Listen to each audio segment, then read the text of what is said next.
Today, we're going to be talking about some of the most unpredictable FNAF fan games ever made. Just when you think you figured them out, they throw something completely unexpected your way, keeping you guessing from beginning to end. Some of these refuse to let you get comfortable for even a second, so let's get into it. FNAF games that leave a mark on the community. There are plenty that I could name. The Joy of Creation, Juniors, Banshee, and so many more amazing games that the community continues to talk about years and years after their initial release. And for good reasons. It's games like these that keep the community alive. Seeing other talented people create masterpieces inspires others to do the same, and gives them hope that people will respect them and their creations in the same way. 2 years ago, I covered a game by the name of Playtime with Percy, and to this day, it remains as one of the best and most memorable FNAF games I've ever played, and the community feels the same way about this game. Recently, I asked you guys if you'd like to see me remake some of my older videos, back when I didn't have the type of energy I have today, and back when I used this fucking monstrosity of a PNG.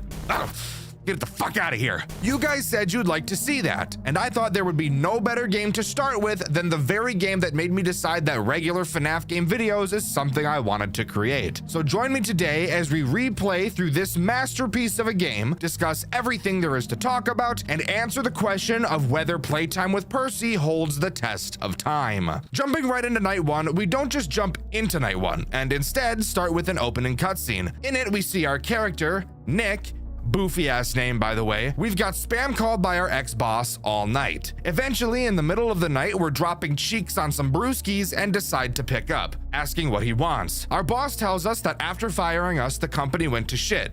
Serves you right. He says he has to sell all of the animatronics and asks us if we want to watch over the place for a week and do some other shit for $250 and a gift basket. I say fuck off, but Nick says he'll do it, and there we go. We've got our exposition, and now we can jump into the night. And that night is night one, because in case you didn't know, when you count, you do typically start with 1 and not 32. Jumping into the night, we can talk about the tools at our disposal. This game has cameras, but for the first 2 nights of the game, you literally don't even need to look at them, so I'll talk about them later. The nights in this game aren't completed by time, as this is a task-based completion night game. Now, the actual tasks we have to complete don't really make sense at all, but we're gonna roll with it. We have this little Tamagotchi toy called the Pal Percy. On each night, we will have a certain amount of mini games to do to complete the night. What does this have to do with completing the night? I have no idea. It makes no sense at all, but this game is legendary, so I'm gonna give it some plot armor from criticism because fuck you, I can, and move on. There are 3 mini games you can complete on the Pal Percy.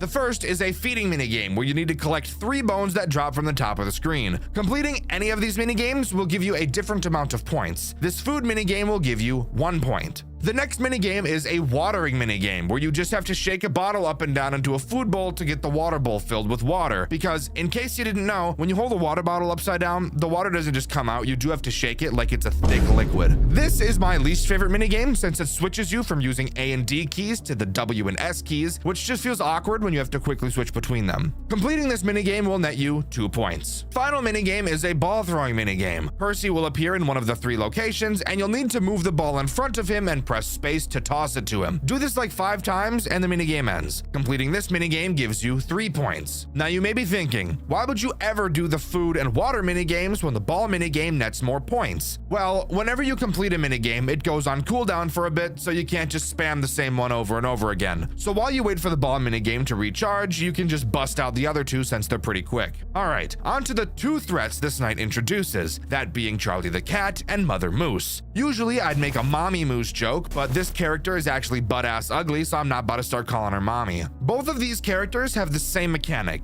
just with a different way of dealing with them. Inside of your office, you'll see 2 vents to both sides of you, which, by the way, I want to quickly mention how awesome the art in this game is. Just such a fun art style. Anyways, both of these characters will move around the cameras until jumping into one of these vents. Once they enter the vent, a sound cue will play, letting you know that you're about to be attacked. Depending on which of the 2 characters shows up in your vent will change how you're supposed to deal with them. If Charlie shows up, you need to put down whatever tool you're using, whether it's your cameras or your Pal Percy, just to stare at him until he leaves because he's a dirty little eye slut. If Mother Moose jumps on your shit, you need to make sure you have one of your tools up to block her vision of you. Pretty simple sugar. They give you a pretty reasonable amount of time to figure out which one it is, and I honestly recommend to just keep the Pal Percy up the whole time, because even if Charlie shows up, you'll be able to tell it's him and pull it down before he fucks your shit up. So yeah, obviously night 1 is pretty simple. Most tend to be that way. So let's jump into the post-night minigame, because this night has plenty of them and they're all unique and actually interesting, which just makes me giggle like a schoolgirl.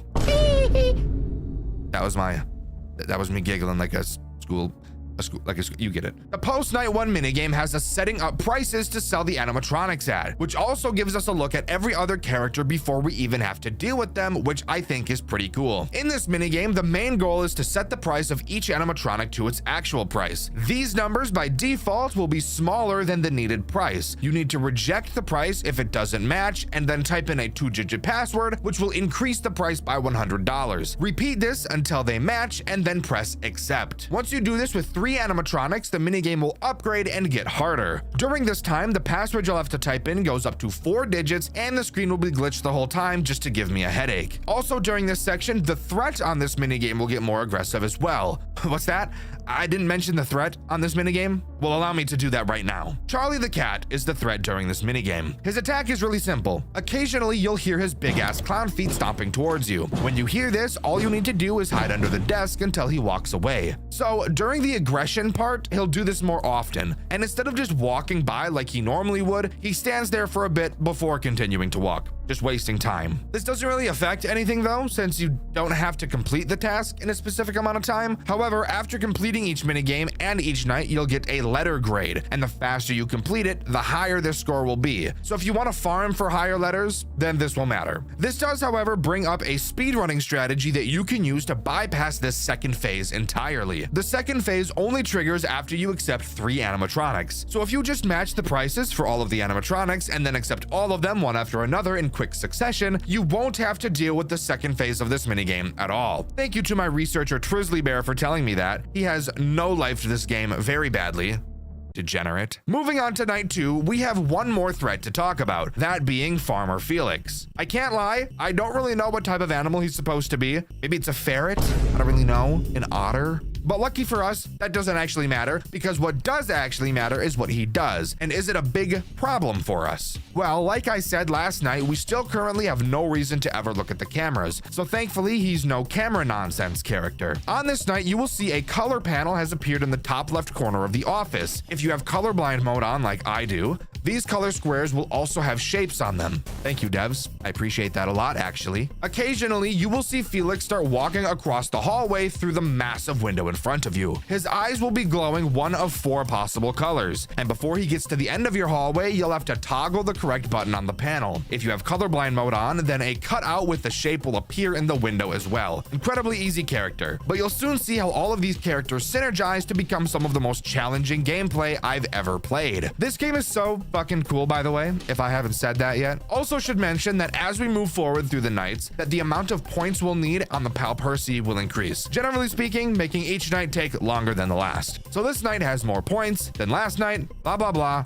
Let's move on to the post night 2 minigame. This minigame is significantly harder and a hell of a lot longer than the last. This time around, we're playing on an arcade machine for some reason, and our goal is to beat the high score, which is 6,000 points. We do this by piloting a spaceship and shooting UFOs, kind of like Galactica. Each ship gives you a different amount of points. Some shoot back at you, and there are even asteroids to get in your fucking way and waste as much time as possible. There are also several power-ups that can fall down for you to collect as well. One that gives you a shield, one that increases your fire rate for a short duration, and one that heals 1 health for you. Of course, if you lose all your lives, you're gonna be cookies. Just like last night, this minigame also has a threat for us to deal with. This time around, it's Mother Moose. She will also appear behind you at certain times. When she does, a sound cue will play. However, it's not very loud, and since you'll be playing an incredibly loud arcade machine, hearing her sound cue could actually prove to be a bit difficult. When Mother Moose is behind you, all you have to do is turn around and flash her with a camera that you have for some reason, and she'll go away. Just like the previous minigame, after you reach a certain point value, it will increase to phase 2, which changes the task itself and the threat's difficulty. The game changes by adding more asteroids and a new UFO type that just kind of wiggles around. I don't really know. It's not hard to deal with at all, so maybe I'm missing something here. Comment down below if I am. The real change you should worry about is Mother Moose, since now she will require you to flash her twice. And and there's a pretty damn long cooldown between flashes. So if you don't catch her fast, chances are you'll die before you can flash her the second time. But overall, this minigame is still relatively easy, just long. So with that, we can move on to night 3. Night 3 time, baby! And it's on this night where we get introduced to the main attraction, Percy himself. Percy is a very simple character, but he does add a lot of pressure if he times up poorly with other threats. Percy will show up in your long-ass window. Throughout the night, he will slowly progress his way towards your door. Once he gets to your door, he'll start pounding on it. All you have to do is hold the door while he pounds on it until he decides to stop. He's not a challenge at all. Of course not. His mechanic is super simple. The actual stressful part of Percy comes with him lining up with Mother Moose or Felix. If he decides to start pounding on your shit when Mother Moose shows up, it's just GG for you. The other threat introduced on this night is one of the tiny poodles. Since there are 3 of them, I know they all have names. I don't remember them. I'm not looking them up.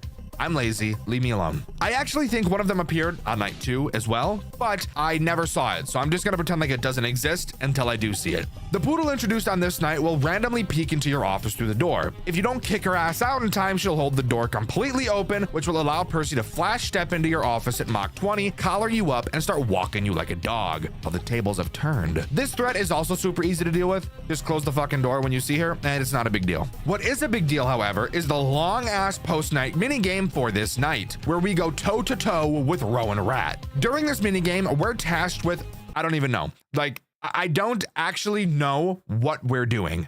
I think we're just fixing cameras or something. I don't know the actual task though. In order to fix these cameras or whatever, we have to do a variety of tasks. The first you'll likely see is a mini game where you have to push various shapes into larger versions of those shapes. It's very weird, but just look at the screen and it makes sense. And it just takes a long time. And that's really the only problem with this entire mini game. Hot damn, does it take a long ass time. Another mini game you'll commonly see is a big ass maze that you'll have to move your character through. I actually really like this one. I'm kind of the god of mazes, so I never make a mistake. And editor, I swear to fucking God, if you put in the one time where I made a wrong turn during this maze section, I'm gonna gut you like a fucking deer. Don't play with me. The next minigame you'll find is another maze minigame where 2 little dudes will be shooting projectiles at you, and all you have to do is not get hit by them and survive for like 10 seconds. There's also another version of this minigame where instead of just surviving, you'll have to move around the maze and collect a few energy symbols for the minigame to end. This stupid fucking survival maze is the one I got the most, which I hate because it takes so long for it to finish. Of course, I said we go head to head with Rowan Rat. So what does he do? Well, behind us there are 4 holes in the wall. For some reason, keep in mind, this is an establishment and these are holes with dirt and sharp rocks. Kids establishment, this doesn't make sense. You'll randomly hear him enter one of these holes. During this minigame, the sound is actually omnidirectional, so you'll be able to tell which side he's attacking. Except there's one big issue with this. When you hear something behind you and it's in your left ear, when you turn around, the sound will be in your right ear. That's just the nature of turning around, right? Well, I think a lot of the time in games, we're not really thinking about that, but it's present here. So when you hear Rowan in your right ear, when you turn around, he'll be on your left side.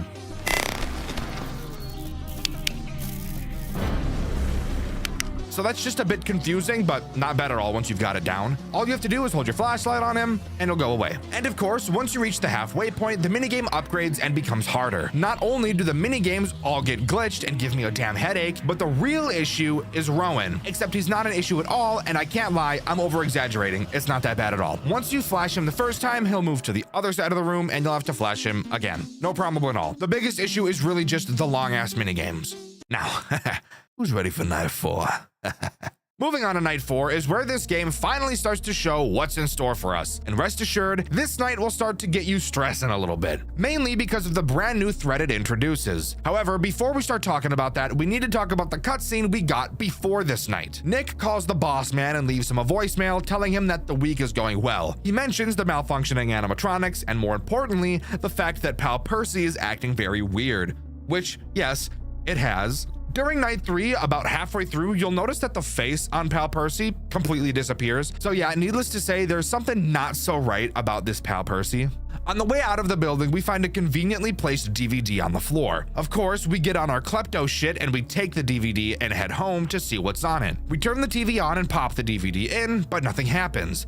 So, and get this, instead of turning the TV off and going to bed, Nick leaves the TV on, static running, and then goes to bed. Once Nick goes to bed, then the DVD turns on. Convenient, right? On this DVD is a recall note for all Pal Percys. Apparently they were programmed wrong, and the company iterates that safety is of top priority. Why did you program something that could have been unsafe? I have no idea. Companies can be retarded. So yeah, Nick doesn't see the recall notice, and he's gonna continue to use this fucked up little thing throughout the rest of the game. Surely this won't end poorly. All right, with that out of the way, let's start talking about the actual night, shall we? On this night, we have to deal with easily the most annoying character I've ever met in my goddamn life, that being Rowan Rat. Holy dick, I can't stand him. His mechanic is so awkward. It's 100% a skill issue. I am so damn bad at dealing with him. The way Rowan works is generally simple. He moves between cameras 1, 2, 3, and 4, except the key detail here is you can't see him since he burrows under the ground. On your camera, you can swap to a radar menu. This radar menu scans for movement. You'll need to be watching this radar menu to see which camera has Rowan movement. Once you see movement on these radars, you'll need to switch to the accompanying camera and shock it to make him leave. You only have 30 shocks, so you can't just spam all of the cameras whenever you want.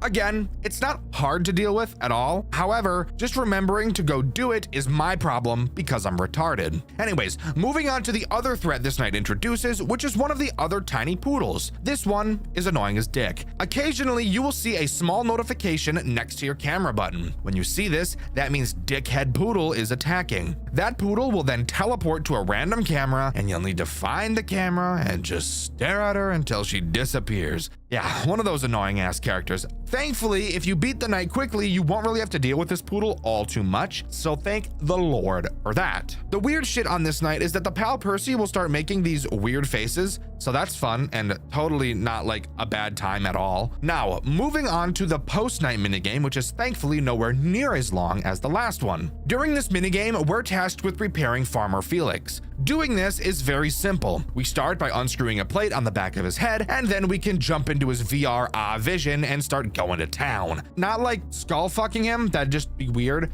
I mean fixing him. What's that? Oh, you didn't think I was talking about skull fucking him?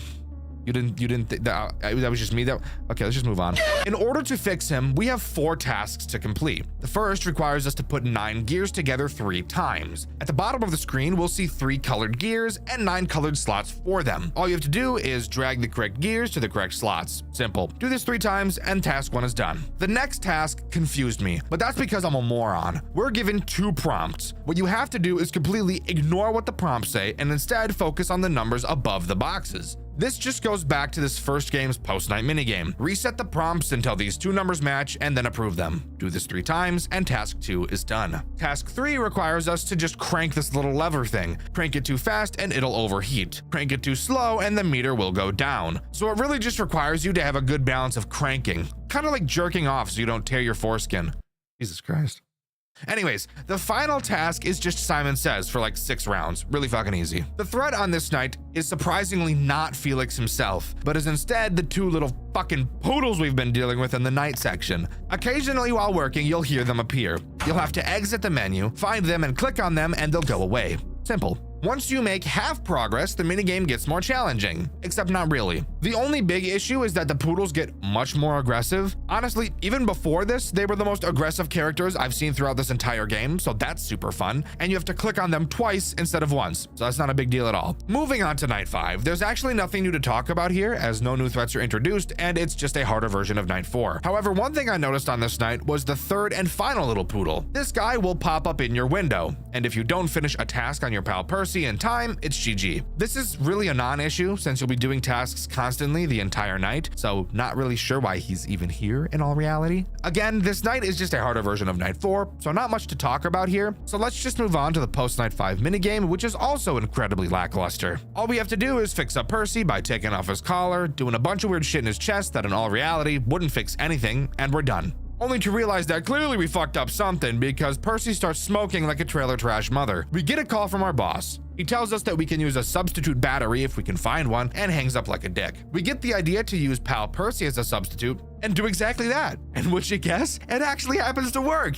and the credits roll and playtime with Percy comes to a close. Except, if you know anything about this game, or have watched my oldest dick video about this game, then you know that's not actually true, as we start seeing some weird shit in the credits, only for Percy's arm to grab the credits and rip them off the screen. And then we see the pal Percy go fucking nutty. Running away in the dark, we hide in the closet, turn the lights on, and hear the pal Percy that has now taken over Percy's animatronic body is looking for us. We grab our camera system that we definitely would not have had because it was in the office. Why would we take the camera to the room to fix Percy? And even if we did do that, why would we then take the camera system in the dark while we're getting chased to a closet? That doesn't make sense. Anyways, we grab that camera system and an older pal Percy model that was in the closet and prepare to defend ourselves. This section acts as both another night and the final boss of this game. And of course is my personal favorite section of the entire game because it uses the music that I've been using in my Dexter White videos since I first covered this game over 2 years ago. Holy fuck, the music in this game is so damn good. This section introduces so many new threats and so many new mechanics. However, it is split up into 5 sections, basically being 5 more nights to this game, which I think is really cool. The way we progress is the same as the base game. Just use the old model Percy to gather enough points and the section is complete. Except that's for a different reason this time. By completing these tasks, we get a charge. We're told to gather 5 charges to stop Pal. However, we're not actually told why that stops him. Maybe the plan is to shock him? I'm not really sure. The game seriously doesn't tell us. Now, let's start talking about the threats that the first section of Friday morning introduces. Obviously, Pal is active, so let's talk about his attack. Occasionally, using the 2 monitors near the ceiling of this room, you will see Pal ask you to find something. What you have to do during this time is open your cameras and find the random camera that Pal went to. Since he's the only character right now, this actually isn't that annoying. Once you find him, he will show you an item he wants. Once you see it, that item will appear on a different random camera and you will need to find that item and click on it. All right, game. Let's have a chat real quick. I just said that the find them on the camera mechanic wasn't that bad. And then immediately after me saying that, you decided that adding another find them on the camera mechanic directly afterwards was a good idea? Yeah? Just slide that in there like I wouldn't notice anything. Fuck you think this is, huh? Watch yourself. Don't let it slip again, buddy. So we have to gather a charge, but the mini games you need to do are different from the original. So let's go over the 3 new games. The first just has you match 3 patterns of shapes worth 1 point. The second requires you to move a ball through a maze, netting 2 points. And the final makes you catch several fish and spend 600 years doing so, because holy shit, this one feels like it takes forever. And boom, you get 3 points from doing this one. After gathering your first charge, 2 new threats are introduced, marking section 2. The first character introduced here is a Brute. I'm just going to pretend like Brute is the actual name. Brute will slowly rise from camera 1. Don't worry, you don't need to stare at him, thank God. But once he leaves, he'll try to smash through the walls next to your door. You'll hear him banging on it, and when you do, you'll need to pull a cart in front of the wall to prevent him from bustling his way in. Hold it in front of the wall until the banging stops, and you're all good. The other character introduced here is, I think, not totally sure, one of the little poodles, but also all wiry and fucked up looking. This little asshole will randomly drop down in front of one of the walls next to your door. All you have to do is quickly drag the cart out in front of him and ram it into him as hard as you can, like that one video of the child predator in Walmart getting fucking decimated by a cart. This part is very satisfying. I do personally enjoy this section quite a bit. After collecting the next charge, section 3 begins and 1 new threat is introduced. And on top of that, Pal's main attack changes. So let's talk about that first. Now, instead of doing the double find them on the camera bullshit, you will hear him running as fast as he can towards your door. Once he gets to your door, you need to hold it closed while he bangs on it until he gives up and leaves. He runs down the hallway for a pretty long time, giving you enough time to finish the Pal Percy task you were working on or deal with another more active threat before he arrives. What other active threat could I be talking about? Well, that would be the other threat this section introduces. I don't know what it is, and the game just calls it something when you're first learning about it, so fuck it, I'm gonna call it something. Something will rise from camera 5. If it leaves the camera, you'll hear a loud shock sound effect, letting you know it's time to deal with it. You will have to find which camera it went to and use one of your shocks like Rowan Rat on it before it books it to your office and destroys your insides. So just another find them on the camera mechanic. I'd be really pissed, but at least they got rid of Percy's double find them on the camera mechanic. So that's not so bad, I suppose. I can deal with that. I can handle it. Now, If they added another one, that would be crazy. After finishing the next charge, we see Pal laugh all up in our shit. So it's about to start getting really crazy. And crazy is right, as it's this section where I feel this part starts to get really hard because there's so much to focus on. The first new threat on this section is roaches. Not literal bugs, just little fucked up Pal Percies. They will be crawling into your room throughout the section. If they appear on your screen, either on top, sides, or bottom, you'll need to click and drag them to toss them away. If too many accumulate, it's over. The other threat introduced in this section is one of those little poodle dickheads. This one will fuck your vision. And when this happens, that poodle will teleport to a random camera and you'll have to find it and stare at it. Really? Another find them on the camera mechanic? Are we really doing this right now? You got rid of Percy's find them on the camera mechanic, but then you just go ahead and replace it with 2 more. You're on thin fucking ice, game. Don't even play with me. After you get the last charge, you have 1 more section to go through, in which 2 more threats are introduced. I know we already have a lot of shit to deal with, but this game isn't quite done blowing me up from the back and using my hair like a handle. Cal gets another attack during this section, wherein he enters your office and makes you play one of those cup mini games. You know, where he puts a ball under one, shuffles them, and then makes you guess which ball the cup is under. Obviously, if you guess wrong, he just kills you immediately, so I drop everything and focus on him once he enters. He will not wait for you to look at him before he starts shuffling the cups if you're doing something else. The final threat is a non-issue, but still insane that they're doing everything they can to ruin my day. Occasionally, one of the monitors at the top of the screen will display the final little asshole poodle. All you need to do is click the monitor to turn it off. Really easy. After you get your last charge, the night still isn't over. Now you have to survive another 60 seconds. Thankfully, you don't have to use your pal Percy, it's just survival, but all of the characters ramp it up. Survive the final 60 seconds, and it's finally over. For real this time. Altogether, this goes on to be one of the most stressful nights I've ever played. Really, looking back on it, it's not even that hard, but holy shit, there's so much to keep track of. Double find them on the camera mechanics. A robot constantly pounding on my walls, wasting my time. Poodles jumping down on my shit. Poodles fucking my monitors. Poodles showing up at my door and banging on it. Poodles fucking everywhere. Cockroaches all over my fucking face. And a goddamn fishing minigame that takes 90 fucking years, for fuck's sake. Everybody needs to hop off my fucking dick. There's so many of you. Why does everybody want a piece of Dexter White today? What the fuck is going on? Back up. Back the fuck up. Cockroaches here. Robots there. And don't forget the poodles fucking everywhere. Oh my fucking lord. Go the fuck away. Fuck. Glad I got that out of the way. Anyways, after successfully completing the night, we get one final cutscene. Is it over? Do they know I'm still in here? I need to get out and leave. However I can. Is Percy still after me? Where are those creatures? Are they dead now? Can I get out of here? Where's Percy? You think you won, you little prick? We were supposed to be best pals, Nick. I was supposed to stick by you forever and ever, and now you're just going to leave me? You can't. I won't let you. You can still take me with you. We can still be best pals forever. This is what pal Percys were made for, Nick. You understand that, right? So come on and... I'm not. What did you say? I'm not taking you with me.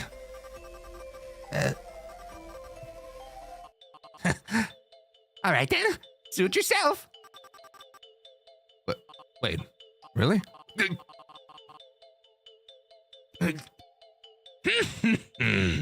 Choosing yourself over your friend, that's cold. I did give you a chance, Nick, but it looks like I'll have to end this friendship for myself. Permanently.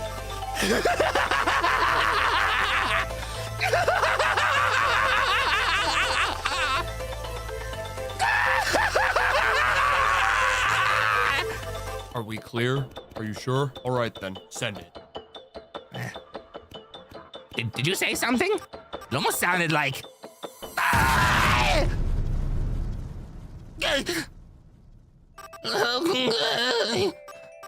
Nick? Are you there? Won't you help me? Your best pal, Percy! Huh. Where are you going? Then come back and help me! Don't just leave me here! We're best pals! Nick! Nick! Is that you over there? There you are. We were wondering if you'd got out already. So we assumed you did, and You didn't tell me Pal Percy was. You didn't say he could do all that. There were wires and they were alive and.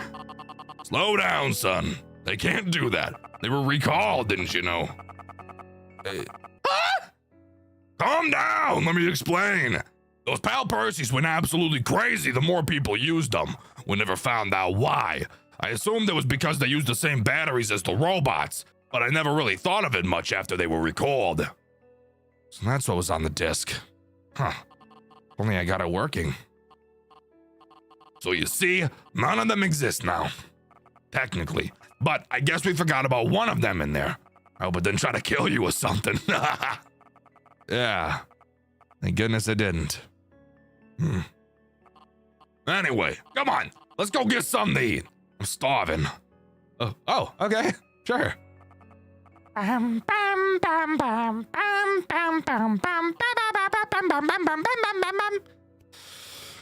with that, the main story mode of Playtime with Percy comes to a close.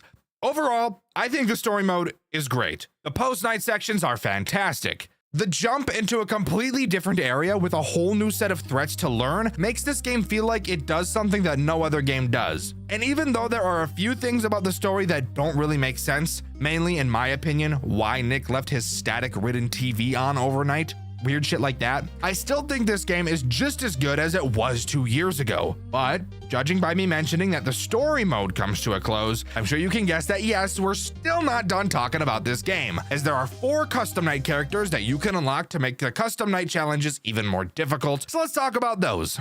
So, the custom night of this game is split into 2 sections. The normal game office custom night, and of course the later closet section. Each of these sections have 2 additional characters that you can unlock for them. So I'll start by talking about the office section characters first. Sunny Sheath can be unlocked by completing the Flock O'Poodles custom night. The way she works is pretty simple. She is in your office throughout the night. Occasionally, her mask will fall off and be in one of 3 locations in your office. All you have to do is drag the mask back to her face, and it's no problem. Helios can be unlocked by completing the Sunny Day custom night challenge. The way he works is a bit goofy. He will slowly make his way from the center of the building to either side of the building and try to attack you from there. He will go to any of the 4 corners like Rowan will. All you have to do is shock him when he gets there, pushing him back a phase and stunning him for a short period. Easily one of the most annoying characters in the office section, right up there with Rowan. On the closet section of things, the first character you can get is Polly Possum by completing the Possum Peril Custom Night Challenge. She's really just a time waster of a character. She will slowly come down from the ceiling, and when she laughs, you need to make sure you have no tools up, just like Charlie Cat. By the way, let's spoil the mood a little bit. If anybody is super familiar with this game, you may know that originally Polly Possum wasn't originally in the game and was at first a rabbit character named Viola. She was replaced with Polly because the creator of Viola was accused of grooming a minor. And while it's seemingly confirmed that that happened, there have been rumors that she also touched a minor inappropriately as well. However, there's no explicit evidence of that ever happening. So yeah.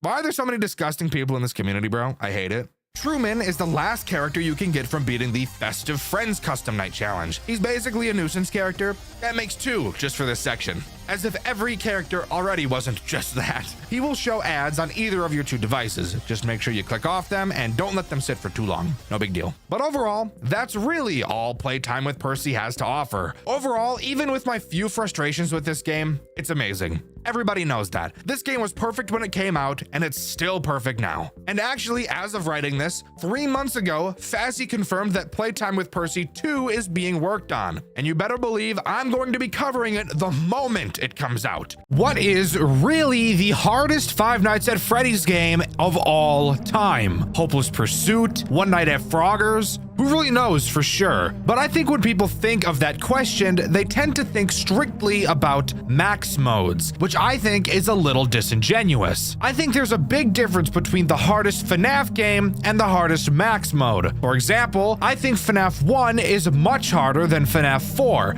but FNAF 4's max mode is undoubtedly harder than FNAF 1's max mode. So saying FNAF 4 is harder than FNAF 1 just doesn't really make sense. And when you look at challenging FNAF games games in that way, which is the most challenging all the way through? I think we all know the one single FNAF game that comes to mind. It needs no introduction, and I've been getting asked to play it for over a year at this point. That game is Post Shift 2 pre-patch version 1.0.0. I never wanted to make this video, yet here I am. This is by far the longest, most painful video I have ever made. So shut up, relax, as we jump right in to Post Shift 2. Before we even start talking about Night 1, there's something I need to get out of the way. I'm sure everybody already knows, but this game is literally massive. So big, in fact, that the developer had to export the game in 2 separate files since the entire thing couldn't be exported in one. Another thing I want to get out of the way really early is that I'm going to be very negative in this video. What else is new, right? But I do want to make it clear before I even say anything is that just because I say mean things about this game doesn't mean I don't appreciate it. People call it the hardest FNAF game ever made, even knowing that there are a whole lot more that are more difficult. This game earned that title for a reason, and it's not because it's a bad game. It was made by one guy over the span of 3 years. That is impressive, and this game is impressive. All right, now that I got that out of the way, and we know Reddit is going to ignore it when they bitch and moan about me not stroking the dick of every game I cover, we can actually start talking about the game the way I would any other game. Let's just start off by talking about the sheer size of the map in this game. The first 3 nights take place in an area of the game called Aisle 1. Apparently, just staying in the office with our feet nailed to the floor was just too easy, so now we have to walk around the whole fucking building as slowly as possible. I'll get to that in a second. Let's go over the room that we'll actually be starting in first. It's called the souvenirs area, and it's completely worthless as pretty much nothing happens here. However, it is in this room where we're greeted to hands down the most terrifying thing in this entire game. This massive fucking text box. This text box right here is how the game explains its mechanics to you. No phone call, no figuring it out for yourself, just dropping a goddamn novel on you and expecting you to read the whole thing. You might think to yourself,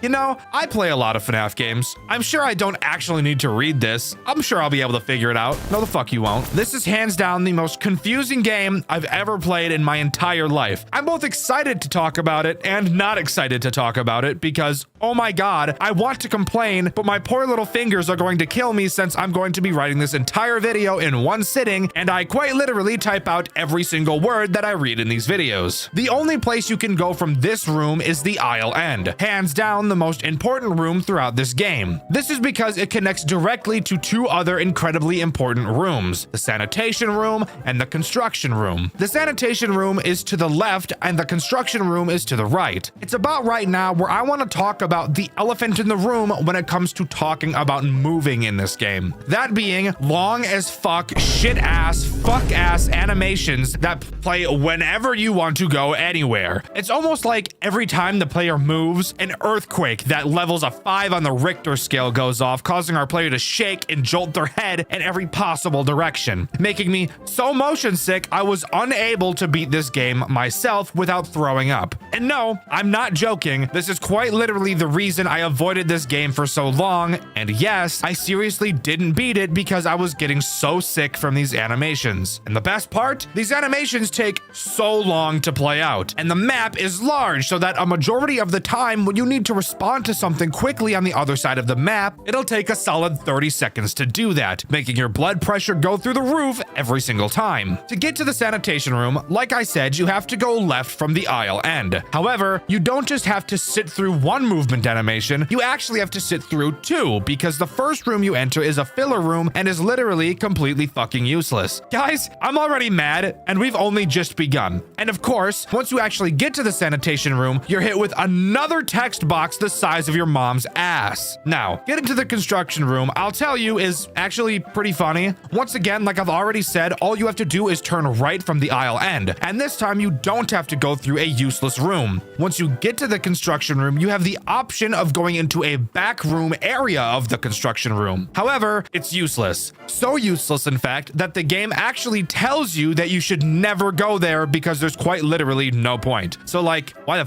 fuck did you even add it, bro? What were you thinking? But even then, we're still not done talking about the map. I'm almost done with the 3rd page of this script, and I haven't even finished talking about the places we can go yet. I get the sneaking suspicion this is going to be be a really long one, guys. Buckle up. Going back to the aisle end, we can turn around to enter the temporary aisle. From there, we can move forward into another section of the temporary aisle. And this section, and only this section of the temporary aisle, can we look in between some shelves to see if there are any animatronics getting ready to finger my butt. But I'm gonna talk about those characters a bit later. We still have a lot more to talk about first. From there, we can move forward into the promotional area. And finally, from this area, we can turn left and check if any characters are holding the lube in their hands, looking at me up and down and licking their lips and shit. With the building being out of the way now, we have to bring up something very important. That being, how do we actually complete this night? Because unlike most FNAF games, this game decided to be a little bit different in quite literally the worst way possible. In order to complete a night in Post Shift 2, you actually have to do two things. The first is pretty simple, just survive until 6 a.m. However, the next thing you have to do really makes that first task seem pretty pointless. You have to complete 3 different tasks around the building using something you have called a halfless repair drone. And this drone is controlled by our employee maintenance monitor, or EMM as I will be referring to it from now on. Now, we need to just take a second to relax. Guys, if you're not ready for some old school, classic Dexter White complaining, I highly suggest you come back to this video a bit later because that's going to be what approximately the remaining of this video is going to be. The requirement of using your EMM to complete tasks brings up hands down the biggest problem this game has to offer. It tells you literally fucking nothing. Do you want to know how to open the EMM? Well, it's pretty easy. All you have to do is hover over and click the left corner of your screen. Dexter, is that the top or bottom corner? Would you believe me if I told you the game didn't tell you? And better yet, would you believe me if I told you that quite literally the only time it tells you how to open the EMM is in the first room of the game in one sentence in a giant paragraph of text and literally never again? Would you believe me if I said that? Well, you should, because that's literally what happens. How in the name of fuck did the developer think that this was a good way to explain this to the player? Once you leave this room for the first time, this guide will never appear again. So if you either don't read that sentence or forget what it said, you're just not even going to know what the EMM is. This is insanity. But maybe I'm nitpicking, even though I know I'm not. Let's continue. Just kidding. I'm still not done complaining yet. Do you want to know something even worse than what I just told you? After you manage to open up the EMM, the game doesn't tell you that the repair drones are important. Well, it kind of does, but it doesn't make it obvious. The only place this game tells you that the drone is important is after you click the drone repair button. Then, once in the repair drone menu, if you look at the text box on the side, only in the 3rd paragraph does it tell you that this drone is required to complete the night. Actually, what the fuck is going on right now? Someone tell me I'm not over-exaggerating. This is terrible. You people wanted me to play this. Why? However, at least the drone tasks we have to complete are super easy. The length of the nights in this game are 6 minutes and 30 seconds, so not that bad at all. A lot better than what I was actually expecting. All 3 drone tasks you have to complete are the same and really don't require you to do anything at all. All you have to do is open the EMM, go to the repair drone, view, and then start repairing. The repair process will take place in the background while you do whatever else it is you need to do. Each task takes 1 minute and 15 seconds to complete, and once it's done, you can go back into the menu and start the next task. After doing all 3 and surviving until 6 a.m., we can move on to night 2. But wait, haven't you forgotten? We're playing a FNAF game, and I still have yet to mention a single animatronic, even though we're over 10 minutes into this video. Is that not crazy? We're this far in, and I haven't even said a character's name yet. Well, no better time than the present, that is what they say. This night introduces 3 main threats, the first being Revenant Freddy. He's probably the easiest of the 3 characters that are introduced on this night. To start, he will appear in the promotional room leaning up against a shelf. When he's here, we really don't have to worry, as the game tells us that this just means he's getting ready to attack us. When he enters this phase, one of 2 random sound cues will play, and they sound like this.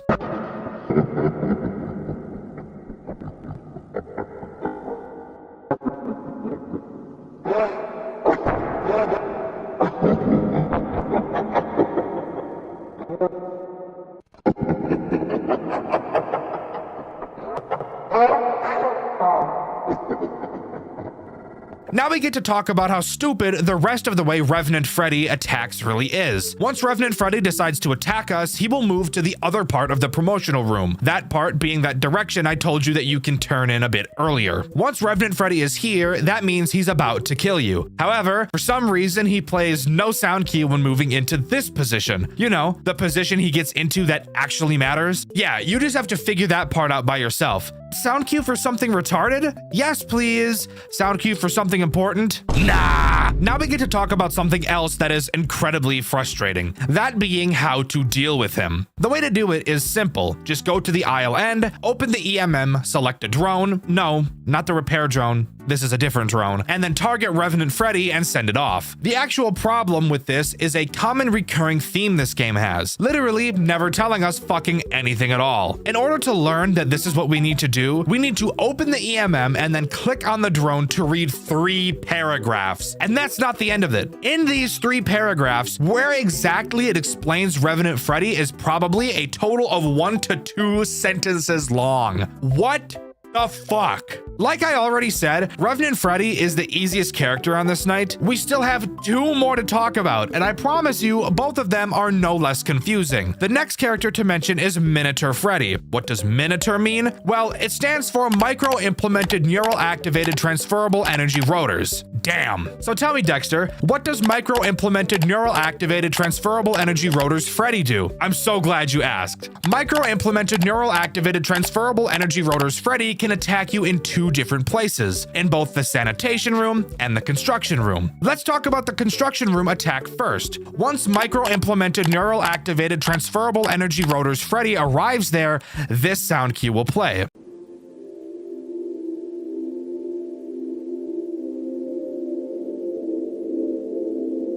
Once that sound cue plays, we need to drop everything we're doing and go to the construction area just so that we can watch Micro-Implemented Neural Activated Transferable Energy Rotors Freddy climb out of a hole in the floor. Once Micro-Implemented Neural Activated Transferable Energy Rotors Freddy climbs out of the hole, a 15-second timer will appear on the screen telling us to go to the promotional area. If you don't get to the promotional area by the time that timer runs out, Micro-Implemented Neural Activated Transferable Energy Rotors Freddy is going to butt bang us, and we just don't want that at all. Once we get to the promotional room in time, we will survive the attack for some reason. I don't really know why this makes us survive, but it does. Cool. Now, what about the other attack that Micro-Implemented Neural Activated Transferable Energy Rotors Freddy can do? Once again, this attack happens in the sanitation room. Once he appears in this room, another sound cue will play letting us know he's arrived that sounds like this.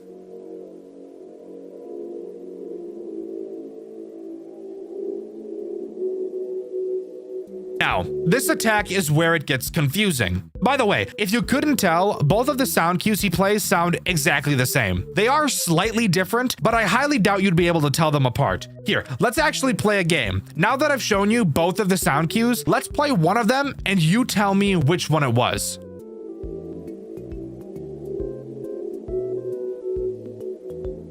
All right, did you make your guess as to which room that would mean Micro-Implemented Neural Activated Transferable Energy Rotors Freddy went to? Well, if you said the construction room, you'd be completely fucking wrong, because that's the sound cue he plays when he goes to the sanitation room. Anyways, once he's in the sanitation room and you get there, depending on how fast you got there will change the way this attack will play out. If you got there super quickly after the sound cue went off, when you open this vent, he'll look like he always does. Show up a little later, and for some reason, he'll have a rabbit ear. Why? I really don't fucking know. And if we wait a really long time before opening the vent, he'll look like another character we'll mention later, Revenant Bonnie. Why does he literally transform into another character? I actually have no idea. It makes no sense at all, but let's just deal with it. After seeing which version of Micro-Implemented Neural Activated Transferable Energy Rotors Freddy we got, we'll have to open up the EMM and answer 4 questions. These questions being, does your Minotaur have a rabbit ear yet? Does it reside within the cleaning area currently? Does it almost look like a completely different character? And would you like us to revert the Minotaur's form? Obviously, depending on which version of Micro-Implemented Neural Activated Transferable Energy Rotors Freddy that appeared, we will have to answer these questions differently. But if we answer them all correctly, then Micro-Implemented Neural Activated Transferable Energy Rotors Freddy will leave and we'll be safe to continue doing what we were doing. And by the way, don't worry, I'll stop saying the full acronym now. I'll just be calling him Minotaur Freddy from now on. Now we get to talk about about the final and most annoying threat this night introduces, Minotaur Foxy. Holy shit, this guy actually sucks so bad, it's hard to breathe just thinking about him. Minotaur Foxy, like Minotaur Freddy, can attack from two different places. He can either go to the promotional area or can go to that special place in the shelves we can look through in the temporary aisle. In both locations, you have to deal with him in the same way. It's just finding him that's the problem. Speaking of, once he spawns, he'll play this sound cue. Once we find Minotaur Foxy, all we have to do is open up the EMM and select Voice Constructor. From here, we will be given a sentence output. We will have to reconstruct this given sentence using the 12 buttons in the middle of the screen. The sentence we have to reconstruct will be different every attack, and this game insists on making this as difficult as possible. For example, a common phrase you'll see is "to please." However, the button you need to press uses the number 2, while the sentence will always read TWO spelled out. It's confusing for the sake of being confusing, and I fucking hate that. Also, I'm sure it's obvious, but none of the ways we defend ourselves from characters in this game make any sense at all. I'm not going to waste your guys' time by talking about how they don't make sense every time we bring up a character, but just know I do think they're all stupid. Also, just one more thing I want to complain about before we move on. This game tells you that the stupid shelf place exists and that Minotaur Foxy can appear there literally in one sentence in the middle of a text box in the tutorial. This is by far the biggest problem this game has. I know I've said it a lot, but it just doesn't fucking tell you anything at all. One more thing I have to mention before we move on are the bonus objectives in this game, because of course this game has those. 2 of the bonus objectives on this night are quite literally impossible to miss as long as the night is completed. Those tasks being survive Revenant Freddy twice and survive Minotaur Foxy once. And that will always happen on the first night, so you don't even have to think about it. The only other 2 tasks on this night can be failed, however, it's pretty unlikely that you will. The first requires us to beat the night optimally, and there's actually something in the night that tells you how optimal the night has been so far. And the way you keep it optimal is just by doing the drone tasks as fast as possible. The only other objective on this night is completing the night at 6 a.m. with less than 10 excess seconds. This is referring to the fact that after you reach 6 a.m., the night won't end until you finish your tasks. Once you reach 6 a.m., the game will start an excess seconds timer. So as long as you complete all 3 of the drone tasks before 6 a.m. happens, then you'll complete this objective, which, considering the tasks only take 1 minute and 15 seconds and the night is 6 minutes and 30 seconds long, this really shouldn't be a problem. Alright, with all of that out of the way, it's finally time to move on to night 2. Holy shit. We're just over halfway through the length of a normal Dexter White video, and we're only on to night 2. Editor, I'm so sorry. Night 2 is completed in the exact same way as night 1. Finish all 3 repair drone tasks and survive until 6 a.m. However, for some reason, night 2 is 7 minutes long instead of 6 minutes and 30 seconds. Why is this the case? I have no idea. But don't let yourself get fooled into thinking this night is going to be as easy as night 1, because it's not at all. Because the AI ramping of these characters is actually ridiculous. And on top of that, we actually get 2 more characters thrown on us as well. The first threat introduced on this night is Minotaur Baby, and she is probably the easiest out of all the animatronics we've seen so far. Occasionally throughout the night, you will hear this sound cue. This tells us that Minotaur Baby has appeared in the souvenirs area. Yeah, I kind of lied before when I said this room was useless. Minotaur Baby is actually the only reason it isn't useless. Something about Minotaur Baby is that she is way more forgiving than every other character in this game. Once you hear her sound cue play, you have a good 40 seconds before she actually kills you, giving you plenty of time to check for all other characters before going over to deal with her. The way we deal with her also isn't too hard. Once we see her standing in the corner, all we have to do is open up the EMM and go to the Emotion State tab. Once in this tab, we will press the Run Memories button, and then we can start cycling through Baby's memories. Once we find one that is happy and not depressing, we will have to lock that memory, and that will make Minotaur Baby go away. Of course, this game has to follow the pattern of not teaching us a fucking thing, as this game neglects to tell us which of her 10 possible memories are positive. Spoiler alert, only 3 of them are, and this is what they look like. What about these images scream positive? I have no fucking idea, but you're just meant to figure it out as, once again, the game literally doesn't tell you ever. All it does say is that some memories have the possibility of being positive. So it seems that even the dev doesn't know why these would be positive. The only other threat introduced on this night is Revenant Bonnie. Not the weird version of Miniature Freddy we saw earlier, I mean just actually Revenant Bonnie this time. The way you know he's about to attack you is very simple, as not only does a really fucking loud sound cue play, but also a counter will appear in the top corner of the screen. Revenant Bonnie wants to play a game called One-Eyed Seek, which is this game's version of a find them on the camera mechanic, because even though there are no cameras in this game, it somehow still finds a way to make the worst fucking thing in the entire world. Once Revenant Bonnie starts his attack, the counter will randomize a number between 1 and 5. This is how many times you'll need to find Bonnie. So if you get lucky, you may only have to do it once, but if you're me, you'll have to do it 5 times every fucking time. Revenant Bonnie can spawn in 5 different areas at random: the souvenir room, the construction room, the hallway before the sanitation room, the second part of the temporary aisle, and then behind the shelf in the temporary aisle. There's no way for you to know which areas he goes to. You literally just have to guess, which, with how long the movement animations take in this game, I can promise you that Revenant Bonnie will quickly become your least favorite character. There's a reason I chose to put him in the thumbnail over anybody else. I fucking hate him. There is only literally one redeeming quality about Revenant Bonnie, and that's during an attack, he will not appear in the same area twice. Everything else about him is still RNG, and that sucks ass. I should also mention that he can be skipped by using a drone, just like Revenant Freddy. However, this drone has an incredibly small chance of actually working. So I mean, I guess do it while you're passing through looking for him, but you probably won't ever see it work. So let's go over all of the RNG that Revenant Bonnie has. Once he spawns, it's random how many times you'll have to find him. From there, it's random where he'll spawn and when he'll spawn there, so you could have him spawn on opposite sides of the map every single time. And on top of that, the item we can use to skip his attack is also completely random. This is amazing, guys. What a skill-based FNAF game. This is definitely a hard game and not just total RNG. And of course, now we get to start talking about the bonus objectives. The first one to get requires even more RNG, that being luring Revenant Bonnie away with the drone, which I just mentioned is incredibly rare to ever happen. So that's just awesome. The next bonus objective is finding both Revenant Freddy and Miniature Foxy in the promotional area. This is also RNG, since a Miniature Foxy only has a 50% chance to appear in the aisle shelf area instead of the promotional area. So yippee, we're gonna be here for the rest of our lives. The last 2 bonus objectives just require us to play like complete dog shit. The first has us complete the night with a lacking efficiency level, meaning that we just need to do the repair tasks really fucking slowly, and the second task being beating the night after we reach 6 a.m. So just let the clock reach 6 a.m. and then finish your last drone task. So these 2 objectives will probably be completed at the same time. Anyways, let's move on to night 3, shall we?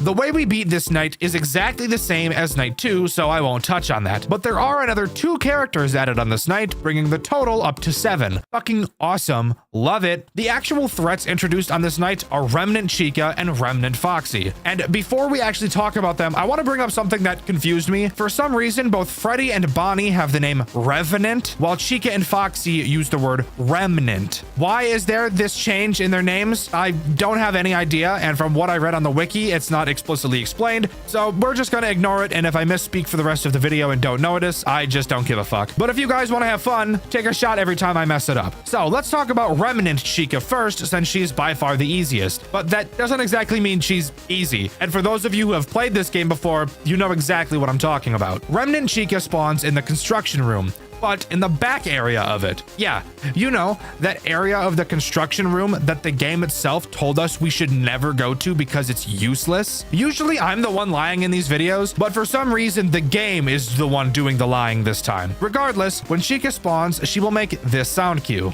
Lighting alteration detected at construction area.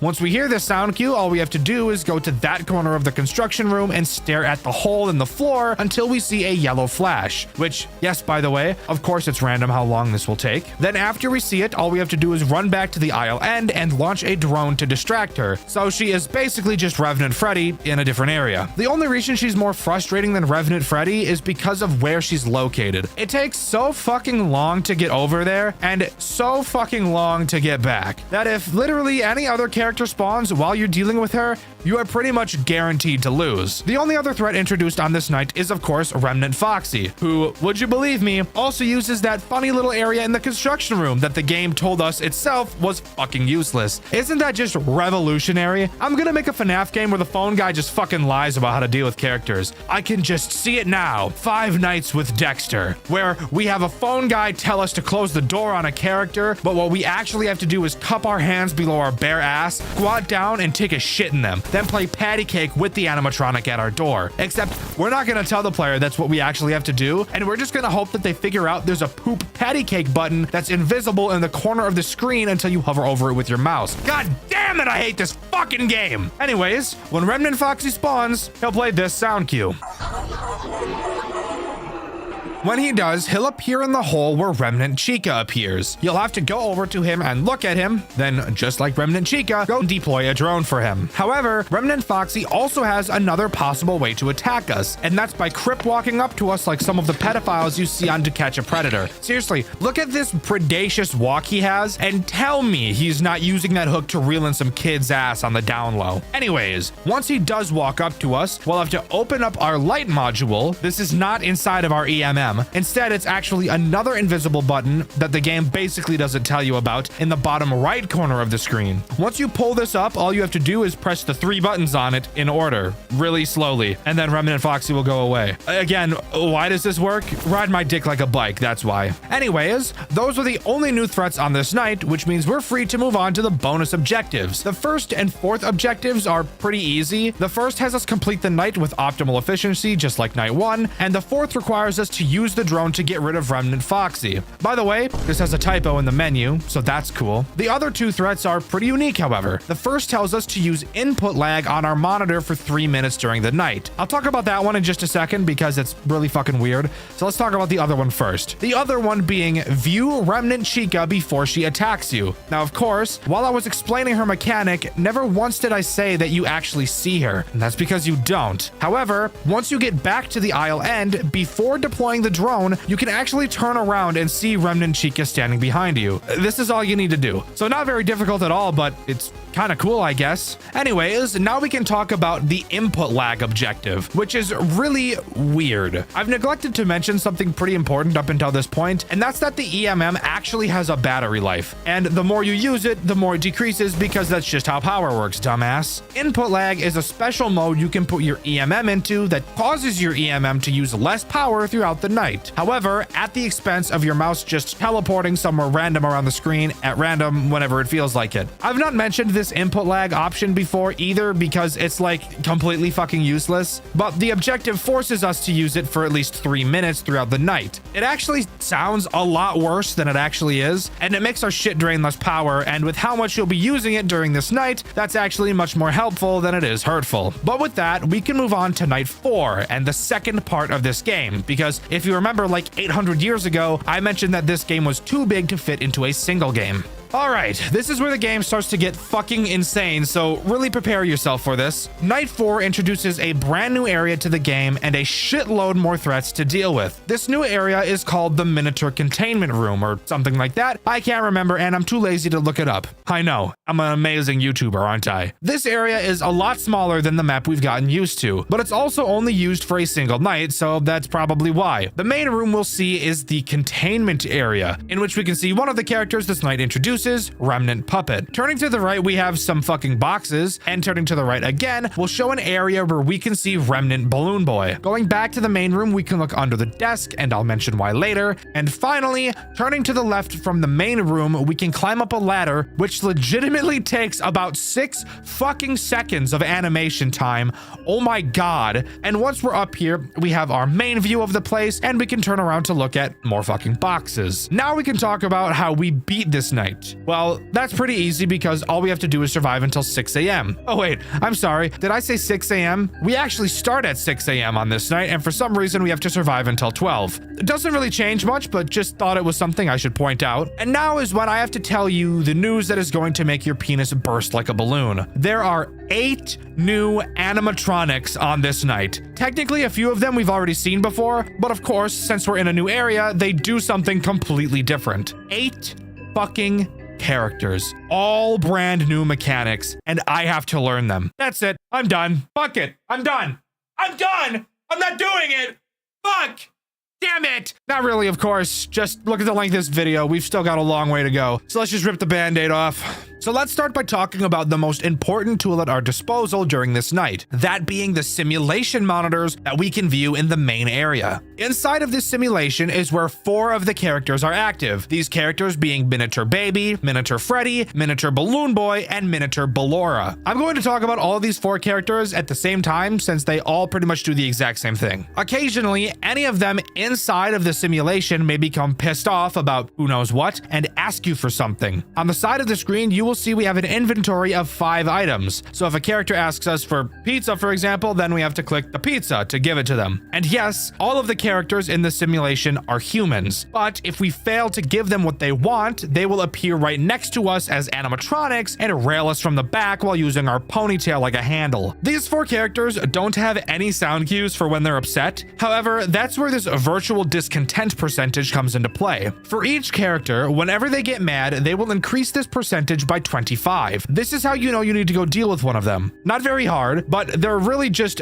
a problem because of the goddamn animations we'll have to deal with. Now we can move on to talking about the 4 remaining animatronics that are always physically right next to us. Let's start by talking about the easiest, that being the Miniaturinas. They appear under the desk, and they only appear if either your surrounding activity or your virtual discontent reach 30%. And once they appear, they will never leave. To prevent them from attacking you, all you have to do is occasionally check on them so they don't kill you. However, let me tell you a little secret. If they ever appear, you should just restart the night because that's a lot easier than having to actually constantly check on these fuckheads. It's a lot more convenient to just make sure these percentages never reach 30%. The next easiest character is a Remnant Balloon Boy, and he's easy because he's just the Miniaturinas, except he's always there. He's located directly behind us, and all we have to do is stare at him to prevent him from moving. So you should really just spend a majority of the night doing exactly that. The next character I want to talk about is Miniature Puppet. Just like pretty much every other character so far, Miniature Puppet also makes no sound cue when she arrives. Instead, you'll be able to tell she's spawned once the surrounding activity increases by 5%. When she does, you'll want to quickly move up the ladder and see her floating in the air, farming aura. Once we stare at Miniature Puppet long enough, another character named Venta Puppet will appear directly in front of us and start exhaling his rank-ass breath right in our face. Once Venta Puppet appears, we'll have to spam click the outer edges of our screen to like escape his grasp or something. I really don't know. And once we do that enough, both of them will leave and our surrounding activity will return to around 10%. And finally, we only have one more threat to talk about, and that is Remnant Puppet. She is by far the most difficult character on this night, so let's just get her out of the way. She will appear on the main monitor directly in front of us, and using this monitor is how we track her location. In stage 1, the monitor will say observe. In stage 2, she will get closer and the monitor will say its name like vowels when there's an E at the end of the word. What? Am I retarded? Bro, I must be losing it. I've been staring at Google Docs for too long because what the fuck did I just write? However, stage 3 is when things get bad. The monitor will change to say I am above, and it's at this time where we need to click the screen a fuck ton of times until the text Y/N shows up. Multiple times means like fucking 30, by the way, so get ready to break your mouse in half. Once the YN text appears, you have to press Y and then move up to the top area of the map. Then we have to turn around and watch the puppet crawl behind the box back into the 9th circle of hell where it came from. And that's it. I said she was the hardest, but that's really just because of how quickly you have to click about 7 million times. With all of the threats out of the way, we can move on to the bonus objectives. And thankfully, 2 of them are super easy. The first has us escape Venta Puppet, which is literally required to beat the night anyways, so that's cool.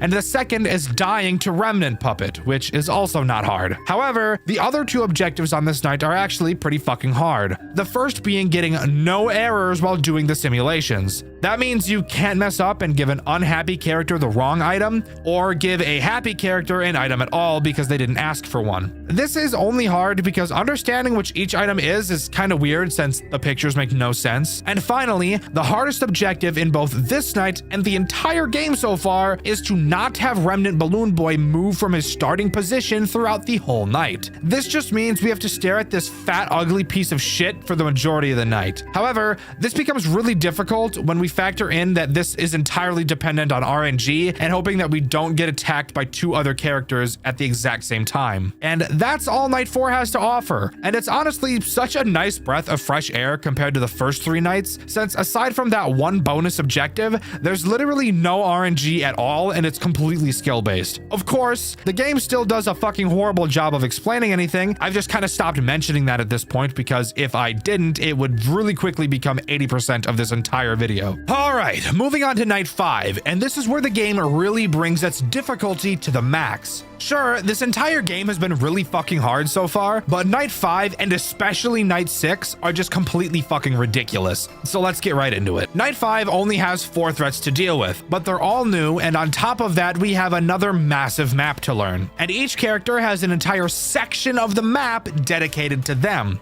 And of course, the game still makes us read a book to understand anything, except the book might as well be in fucking Hebrew because I have no idea what any of it means. The map layout is pretty simple. We have one main hub area, and then in each direction is one of the characters' areas. To the north we have Freddy, to the east we have Chica, to the south is Bonnie, and west is Foxy. And yes, if you were wondering, there are incredibly long hallways leading to each area, and yes, the animations that play between them are long as dick and balls. The way we complete Night 5 is by doing 2 tasks. The first being surviving until 6 a.m., which for some reason takes 8 minutes this time. I don't know why time keeps warping in this game, but it does. And the second is completing something this game calls Insta Orders. What are Insta Orders, I hear you asking? Well, don't ask the game because it does a dog shit, horse shit, human shit job at it. So let me just tell you instead. Now, Insta Orders are really fucking stupid. You can do them throughout the night, but you really shouldn't. The game only needs you to complete 1 to finish the night, but the order has to be completed after you hit 6 a.m. And doing them during the night literally provides you no benefit aside from wasting your time. So just like wait until 6 a.m. to do them. The next thing we have to do once it's actually time to do the order is to establish a web line or something. To do that, all you have to do is open the monitor and press Q to open the additional monitor. Now, you might be wondering why I told you that you need to press Q. I never talk about the keybinds in FNAF games unless they're really fucking dumb. Well, that should have been the key takeaway there because this keybind is really dumb. The reason it's so dumb, well, I'm not kidding. The game quite literally never tells you about the additional monitor. It's not even hidden in some random paragraph. I read all of it. It literally doesn't tell you. You're just supposed to figure it out. Anyways, once you figure that out, open the webline menu and just wait for the connection to be established. The reason we need to do this is because if we don't have a secure webline, then the game can actually give us fake progress on our Insta orders, which would mean that we could think we're making progress when we're just not. So that's fun. Always establish a connection, kids, especially with your runaway deadbeat dad. After we establish the connection, we just press the Insta order button and wait for it to be done. After that, we should complete the night. However, something I should mention about both establishing a connection and completing an order is that the amount of time it takes for these actions to complete are completely fucking random and could take forever if you get really unlucky. And you can't close the monitor while these things are happening. So if an animatronic spawns during it, you will just lose. Amazing. All right, now let's move on to talking about the threats introduced. Keep in mind that each of them are dealt with in a completely different way, and each of them are located in a completely different spot on the map that takes 400 years to get to, and everything is RNG based and sucks dick. Got that? Cool. Let's talk about the first threat, Subject 1 Freddy. You know Freddy will spawn when you hear this sound cue.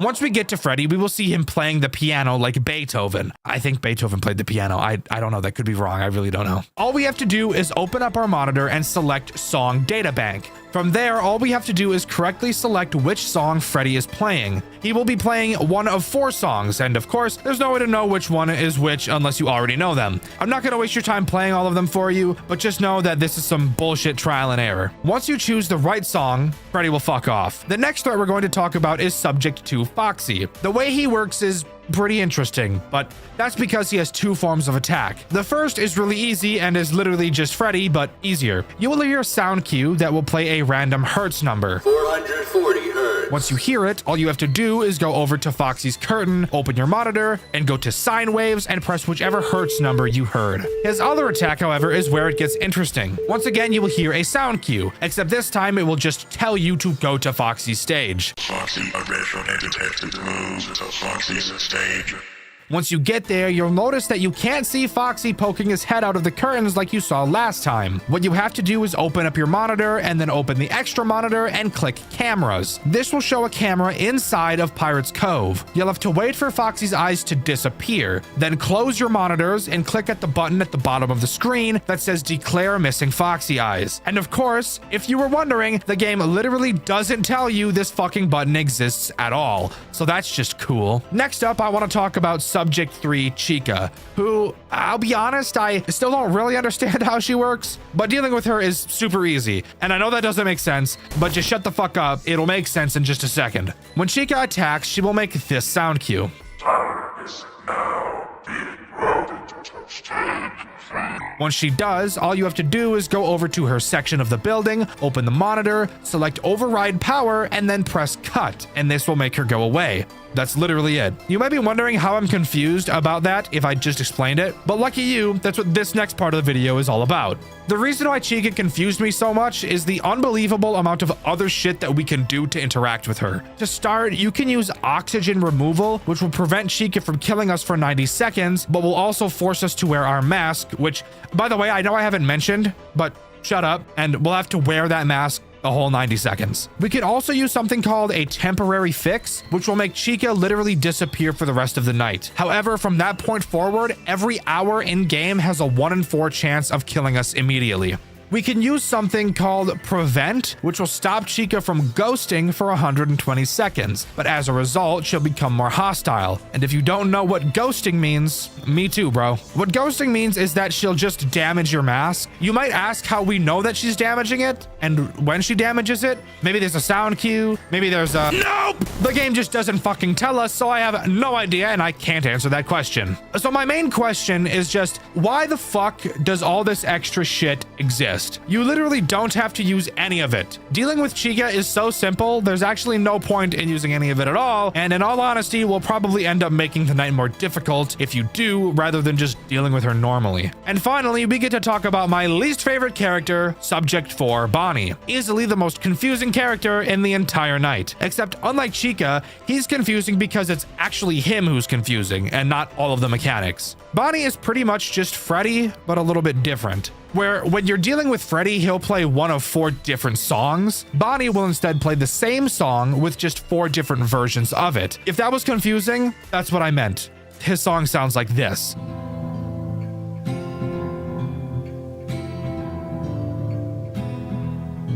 In our monitor, we can see 4 different buttons that relate to the 4 different versions of the song that Bonnie can play. Yes, I want to die. Thank you for asking. These buttons are with drums, without drums, normal pitch, and low pitch. But of course, this game has to make these buttons as confusing as possible and literally have them make no sense at all. Because if we hear the song without drums, instead of pushing the without drums button, we actually have to push the with drums button because fuck you in the face with my fat steamy balls. And of course, if we hear the song playing with drums, we have to push without drums. If we hear the song playing in a low pitch, we have to press normal pitch. And would you believe me if I told you that if we hear the song playing in a normal pitch, that we also have to press normal pitch, making the low pitch button literally completely fucking worthless. What the fuck is going on? What could have possibly been going through the dev's mind when creating this aside from black tar heroin? And of course, we don't get to hear the normal version of Bonnie's song at any point. So you just have to guess what the fuck low pitch and with and without drums even sounds like. So more trial and error. Hooray! However, there is one way to prevent Bonnie from being able to attack you by using a deterrent plush. It can only be placed when Bonnie isn't active. And you do this by going up to a stage and just placing it there. This will prevent him from spawning for 30 seconds, and with each subsequent place, it will become less and less effective before it just doesn't work at all. Before we move on, I need to complain about some bullshit that makes my dick hurt. If we look at the top corner of the screen, we'll see 3 percentages. Just ignore oxygen and condition because you're not even going to notice them, I promise. What matters is attention. Attention will increase whenever you do literally anything. Pulling up the monitor, moving around, doesn't matter. It will increase. If at any point this meter reaches 15%, all of the animatronics will become much more aggressive. And with it taking 9 fucking seconds to move between rooms, when they're this aggressive, you're going to lose every single time. And the best part? That is never once explained by the game. It never tells you that reaching 15% is basically a game over. It only tells you to be wary of your attention meter. What kind of fucking tutorial is this? Are you retarded? This is the equivalent of when AAA studios test their games on top of the line equipment and then release a game that nobody can play because they don't have a $12 million supercomputer. God damn it, bro. Just explain shit better, for the love of fuck. Now let's move on to the bonus objectives. 2 of them are pretty damn easy. The first has us encounter Chica while she's ghosting, so just like enter her room a bunch and you'll get it. And the next one is completing the night with optimal mask damage or whatever. Just use the mask as little as possible and don't use it while Chica's ghosting. Pretty easy. The next objective is a little bit harder, that being completing the night without the plushie losing its effectiveness too much. That's referring to the Bonnie plushie, since I haven't mentioned another plushie, you dumbass. You can get away with using the plushie 3 times throughout the night before you lose this objective. So just like only use it 3 times. The final objective is kind of the hardest one, just a little bit different. Something I haven't mentioned during this night are the 2 specials that you can activate on your additional monitor. Both of them can only be used once during the night. And this final objective has us complete the night without using the second life special. The second life special is just a second life. If you die, you'll respawn, but the clock will be set back by a single hour. So not doing that is pretty easy. Just don't do it. I'll mention the other special since we're talking about them, even though they don't affect this objective. It's called silent mode, and it just makes no percentage be added to our attention for 35 seconds. Yeah, always use this one. There's no downside to it. All right, it's time to talk about the single reason why I never wanted to cover this game, Night 6. Night 6 has a whopping 18 fucking animatronics to deal with, and they're all bullshit. And on top of that, the tutorial screen before this night is 5 fucking pages long. Oh my god, I don't want to read all that. But I'm making this video, so obviously I read all of it, or else I wouldn't be able to tell you what you have to do. Let's start by talking about the map. Thankfully, the map is only 1 room. I was thinking it was gonna be fucking massive, but at least that's something I don't have to worry about. The way we complete this night is by surviving until 6 a.m. But that's not it. Even after we get to 6 a.m., we still have to survive another 200 seconds, making this night a total of 12 fucking minutes long. Oh my god, kill me. On top of that, we have to do another insta order, except just like the last one, we can't do it at all until the survival task has been completed.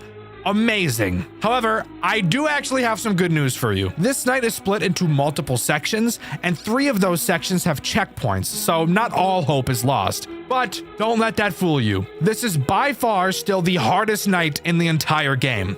The first section is from 12 a.m. to 2 a.m. and has us go up against the subject animatronics from night 5. Section 2 is from 2 to 4 a.m. and has us go up against Remnant Puppet, Miniature Puppet, Remnant Balloon Boy, Remnant Ballora, Miniature Baby, and Miniature Balloon Boy. So yeah, pretty much just everything all at once. I love it. After beating this section is where we get our first checkpoint. Then we move on to section 3, which is from 4 to 6 a.m. and has us deal with Revenant Freddy, Revenant Bonnie, Remnant Foxy, and Remnant Chica. And after this section, we also get another checkpoint. And finally, we move on to section 4, which is just those final 200 seconds, which have us defend ourselves from 2 new threats called Revenant's End and Amalgabot. I'm not excited for those 2, but we'll talk about them in a little bit. Let's start with section 1 and Freddy. Freddy will appear in the vent walkway's view. To get rid of him, all we have to do is open our monitor and press the numbers 1, 2, 3, and 4 in quite literally any order.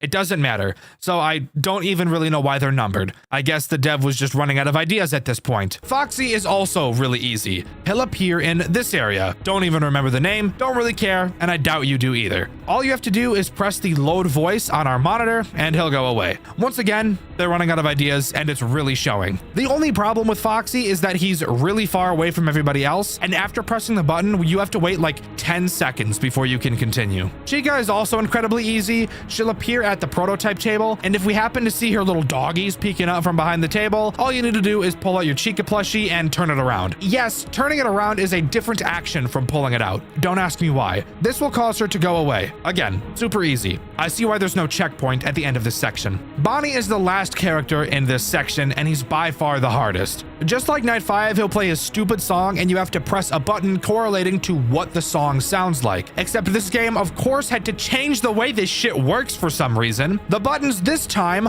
are normal pitch, low pitch, with drums, and glitched guitar. Except unlike last night, where we had to press the opposite button most of the time, this time we actually have to press the correct button because fuck you. This section also mentions 2 additional characters, Golden Freddy and Shadow Freddy. However, I'll talk about Golden Freddy later since he's always active, and from what I could tell from watching a few different playthroughs of this game, because again, I was unable to do it for myself without getting very sick. I never once saw anybody see Shadow Freddy, so I'm just gonna assume he's bugged.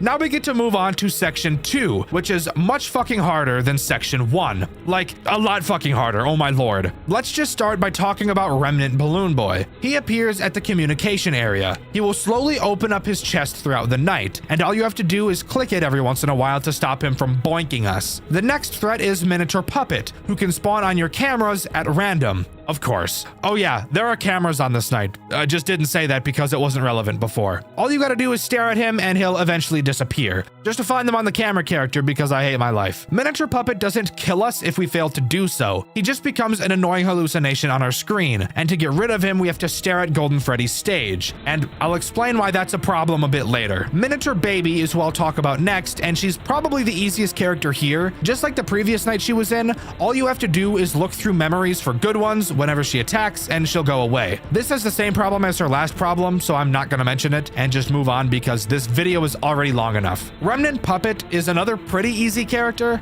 He only spawns on camera 5, and if you ever see him there, just press the button in the corner that changes the camera position and he'll go away for some reason. Since you'll be checking for the other puppet all the time, this guy really shouldn't be a problem. The next character I want to talk about is Miniature Balloon Boy, who is just really fucking annoying. He will want to play a game called Hide and Listen. Not quite the name of the game, but he tried his best. When he wants to play it, you have to hide under the table with him. Once you hear him leave, you can get out from under the table, and congrats! You've just played the most boring game of all time. The final character during this section is Miniature Ballora, who is pretty much just Foxy from the first section. She appears in the same area, except instead of pressing one button, we have to open the side panel and press a different button. Oh, wow. Section 3 is where it starts to get fucking insanely hard. Revenant Bonnie is probably the easiest, so let's start with him. He spawns at either the Foxy Ballora place or on Golden Freddy's stage. For both of these, all you have to do is open your camera and launch a drone to distract him because his autistic interest is drones, and that's it. Revenant Freddy is the next character I want to talk about, and I'll be honest, compared to like all of the other characters on this night, he is so much more complicated for like no reason at all. When he spawns at the prototype table, he will be playing music. You have to listen for when his song plays 2 of the exact same notes. When he does, you'll have to use those Freddy buttons from earlier, except instead of pressing them in any order, you have to press them from largest to smallest. After doing so, you then need to open the camera and reset the song from there. Why is that reset song button in the cameras instead of the monitor? I literally have no fucking idea. I really just want to be done writing. I've been doing this for the last 5 hours. I'm not even joking. I've been scripting for the last 5 fucking hours. The script here. You see, look, that's what I said, oh wow, and then I told the editor to put this video right here, isn't that cool? And we got a cat down here. Sup, kitty? Yeah, you heard that? That was her saying, it's some fucking bullshit, stop writing. I'm like, bro, I wanna. Damn. Remnant Foxy is super similar to Freddy because he's also complete bullshit. He will spawn under the table, and when he does, we also need to get under the table with him, I guess. I don't know why. From there, we need to open the cameras, which will now for some reason display his memories instead of cameras. What the fuck is going on? Once there, we need to select a negative memory, and that will scare him away. Do you got all this? I hope so, because if you don't, you wouldn't be able to play this game for yourself, because I had to extract this shit from mountains of text. Meanwhile, I'm just spoon feeding it to you. The final threat in this section is Remnant Chica, who is probably the easiest. She works the same as Subject 3 Chica.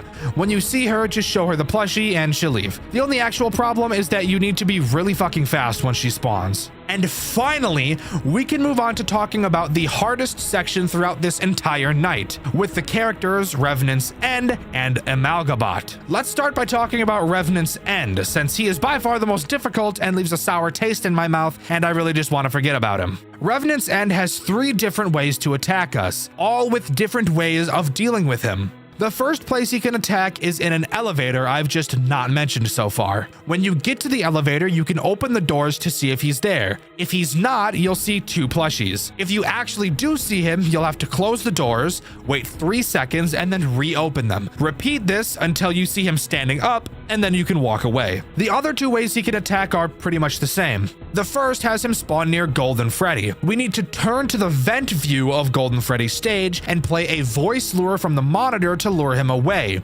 Once he's there, we get rid of him in the exact same way that we get rid of him in the third way. And the third way is having him just spawn next to the vents themselves. When he does, 4 buttons will appear in the corners of your screen, and you need to press them in a Z pattern to close a mask over your face, which will scare him away. Amalgabot also has 3 different ways to attack, and from what I could tell, he always seems to attack right after Revenant's End. The first attack is really easy. He spawns by the communications post, and all you have to do is put your mask on and it'll scare him away for some reason. The second way he attacks makes me want to kill myself. He'll spawn at the table and we'll have to open up our cameras and search them until we find a stop music button that appears on one of them at random. I'm sure you can tell why I don't like this attack. We have to spam click this button until it disappears, which, yes, by the way, is entirely luck-based, and then he'll go away. His final attack is pretty much exactly the fucking same. He'll spawn under the table, and we have to go under there with him. From there, we have to open the cameras and find another randomly spawning button and click it, and he'll go away. Great. More RNG. Love it. And of course, now is the time that I should talk about Golden Freddy, who has been attacking us this entire time. He is obviously on his stage, and every once in a while his music will become unstable. When that happens, we just have to go over to his speakers and decrease the volume, and you're done. If you were expecting him to be super ass and insanely interesting, you're probably disappointed, because that's literally it. You might be thinking that all that's left to be talked about is the bonus objectives, but you'd be wrong, because there's actually a fuck ton more during this night that the game quite literally never fucking mentions. To start, let's talk about the metric shitload of fuck in the top corner of the screen. Attention, oxygen, and condition are exactly the same as in Night 5, so we'll just skip those. The first real mechanic is power. It constantly goes down no matter what you do, but if you go to the communication table, you can increase it by 10% just by pressing a button and waiting. The next one is radiation exposure, which I've literally never seen anybody increase no matter what they've done, so I really don't know what to say about that. And once again, the game doesn't tell you either. And the final one is health, which will only ever decrease when Minotaur Puppet is doing her hallucination thing. That's why I don't like her, by the way. I could have said that when I was talking about her, but fuck you. Also inside of our monitor, we have 3 repair buttons that do literally nothing and 2 specials. One that gives us unlimited power for 30 seconds and another that does the silent mode thing for 35 seconds again. So yeah, just use them both because they're good. Okay, I kind of lied about the repair buttons being useless. Repair leaks is actually useful. Occasionally, at random, a gas leak will happen to drain our oxygen and kill us, so use this button to fix it. That's it. The other 2 are actually useless, though. There is still a lot more shit, honestly. Like, probably another 20 minutes of shit to mention. I'm not even kidding.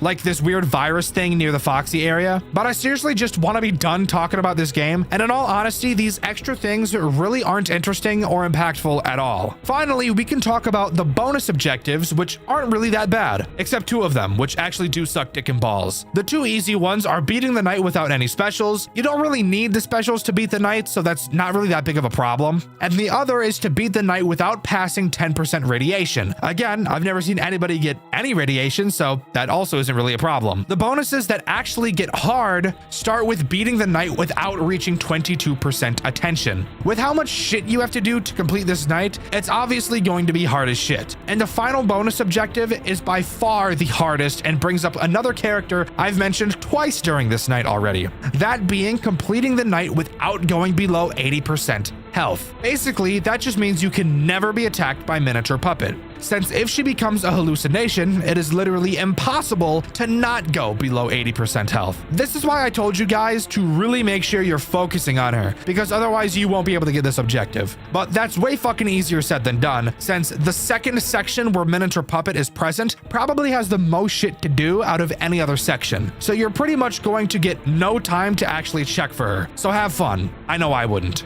And yes, before you guys say anything, I know that this game has a fuck ton more shit to do in the post game, with a lot harder nights filled with a bunch more bullshit that will make me want to cry. But this video is already so fucking long, and I've been scripting for no joke the last 7 hours straight. Yeah, when I told you I was done with 5 hours of scripting like 10 minutes ago, it actually took me 2 more hours to script from that point to this point. There was that much shit to look up. I need to be done. Plus, I don't want to hand my editor a long as fuck video. He's already going to hate me for what we have already. But if you really want to see me cover the rest of this game, which I promise will be another very fucking long video, probably the same length of this video, if not longer, what is your favorite Roblox game? Don't answer that. I don't want to see any comments saying Forsaken, that game is terrible. Let me be more specific. What is your favorite Roblox FNAF game? Maybe you say FNAF 2 Reimagined. Maybe you say dog watching. Well, I personally have found a new FNAF Roblox series that we could add to the conversation. Today, we'll be talking about Five Nights at Marcus, a series many of you may have never heard about. However, with 3 games being in the series, I'm willing to bet you've heard of the third. It's just a little game that goes by the name of Far From Land.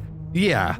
That's something even I didn't know about until starting to do work for this video. This series tries a lot of interesting things and succeeds and fails at a lot of them. Today, I'll be going over each of those things, so join me as we dive into the world of Five Nights at Marcus. And with Five Nights at Marcus, we obviously start with the first one, and night 1 of game 1. And with night 1 on the way, we bust a nut into our office and can start learning about everything important that we need to learn. To start, let's just talk about our office itself. Obviously, we have our monitors for our cameras in front of us, but we also have a picture of a cat named Oscar on our desk, and I think that's great. Also, if you open the drawer on your desk, you'll see another picture of Oscar. Just lovely. Looking up, we see a big vent, but we'll focus on that later. Turning around, we'll see the door to our office, which cannot be closed, which is a bit concerning just knowing the type of game we're playing right now. And behind us is also a maintenance panel, which we will be using to complete the night. How do we do that, you ask? Great question. On this maintenance panel, you will see several tasks we have to complete. That's right, Five Nights at Marcus uses a task-based completion system rather than a time-based one, which can be a blessing and a curse in some instances. The tasks are mind-numbing. Just press a button and wait for it to load 5 times and the night is over. But what about the threat this night introduces? That would seemingly be Marcus himself. You can find him on the cameras just laying on the fucking floor. He has no legs, so we can all laugh at him for being crippled. Where's your life alert, buddy, huh? Get up! Marcus will try to get to the door behind you. However, Marcus makes no sound cues, and because he has no legs, is not visible at the door or window either. So, how are you supposed to know when he's actually arrived? Another great question. Guys, you guys are on a roll today. The answer is pretty simple. You really have to make sure you're watching him on the cameras, and once you see him leave camera 1, you'll know he's at your door. But Dexter, how are you supposed to keep him away? Oh my goodness, another amazing question. You're doing so well. Inside of your maintenance panel, along with your tasks menu, you also have a shock menu. Go to the shock menu and use the shock when Marcus is outside of your door, and he'll scream like a bitch and run away. And then his cycle will continue. Night 1 is piss easy since Marcus barely moves, but don't worry, this is going to get much more complicated as we go. So let's move on to night 2. Night 2 rolls around and we have one new threat to talk about. And for some reason, I'm not gonna lie to you, this night serves to show me how stressful this game is about to become. Let's talk about it. The new threat on this night, not gonna lie, I don't know the name of him, so I'm just gonna call him Green Man. Green Man attacks in the same way as Marcus, except noticing him is a lot easier. When he gets to your office, he has 2 phases. One outside of your window, and one where he's standing in the fucking doorway. Which I can't lie, scared the shit out of me the first time I saw it. Oh. What's that?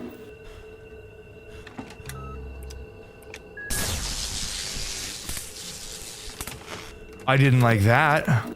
No, I fucking didn't. What the fuck was that about? Which you can see in my full playthrough over on my second channel, Dexter Black. Exact same thing as Marcus here. Whenever you see him in your hallway or at your door, shock his ass and he'll reset. Now, if you remember about 24 seconds ago, you'll notice I said that this night is stressful. You might be wondering how that's even possible considering there's only 2 threats and they both do the exact same thing. Well, my reasoning for this surrounds Marcus and the fact you have to watch him so closely on the cameras. Marcus moves incredibly quickly, it seems. Like, way faster than I would have ever expected for a Night 2 character to move. I was expecting to be able to do my tasks in bursts of 50% before checking on him, but that got me killed very quickly. We gotta get this thing to 100 before we go check on him, though. That's my goal. We gotta get you to 100, bro. Perfect. Fuck me in my ass. Okay, well, I didn't expect you to be that quick. He was a quick guy. Then I decided to do them in bursts of 25%, and that was working up until the point in the night where Green Man starts moving. Then I had to start doing my tasks in bursts of 10%, and even that felt like I was cutting it down to the wire with time management. And now, here's the really weird part. Throughout the first half of the night, Marcus was moving at the speed of sound. The moment Green Man activates, Marcus sits in his final camera for the rest of the night without moving. And this is so stressful for exactly the reason you think it is. With Marcus in his last camera, it only takes him 1 more movement opportunity to reach the office, which means I'm on edge the whole night, constantly checking to make sure he doesn't move. Because he's been stationary for so long, I'm thinking, there's no way he's not gonna move. He's going to anytime now, except nope. He never fucking moved. Just sitting there like a dick, scaring the shit out of me. Whatever. On to night 3. With night 3 coming along, so does another threat we get to talk about.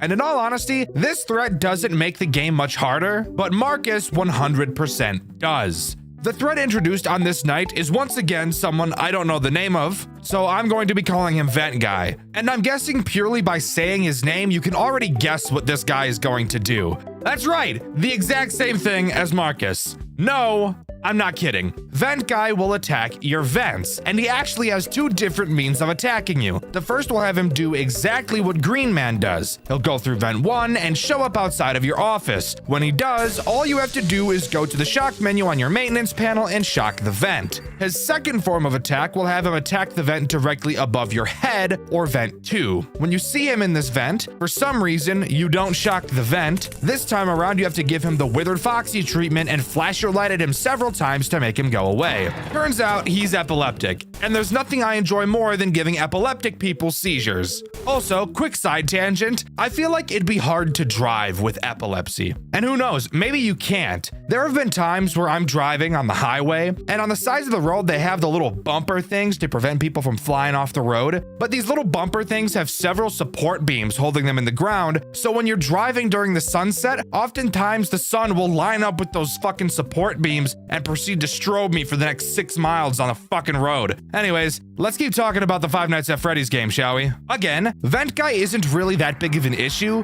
Who is a fucking issue, however, is Marcus. At first, I thought Marcus was moving at the speed of fucking sound because there would be several, and I do mean several instances where I noticed Marcus leaves camera 1, so I shocked the hallway. Then moments later, I get killed by Marcus. At first, I thought this meant Marcus turned into a fucking bullet train, but no. I think I understand what's happening here. I'm pretty sure there's a window of time between Marcus leaving camera 1 and actually showing up outside of your office. And I think I was shocking the hallway during that window of time, which meant when Marcus actually did get to my hallway, I was never actually able to shock him, and I obviously couldn't see him on the cameras. I think this is a very, very bad mechanic. If this is truly how Marcus works, if Marcus can't be seen when he's in the hallway, and he makes no sound cues to indicate he's entered the hallway, and you have a window of time between him disappearing off of all of the cameras and reaching the hallway,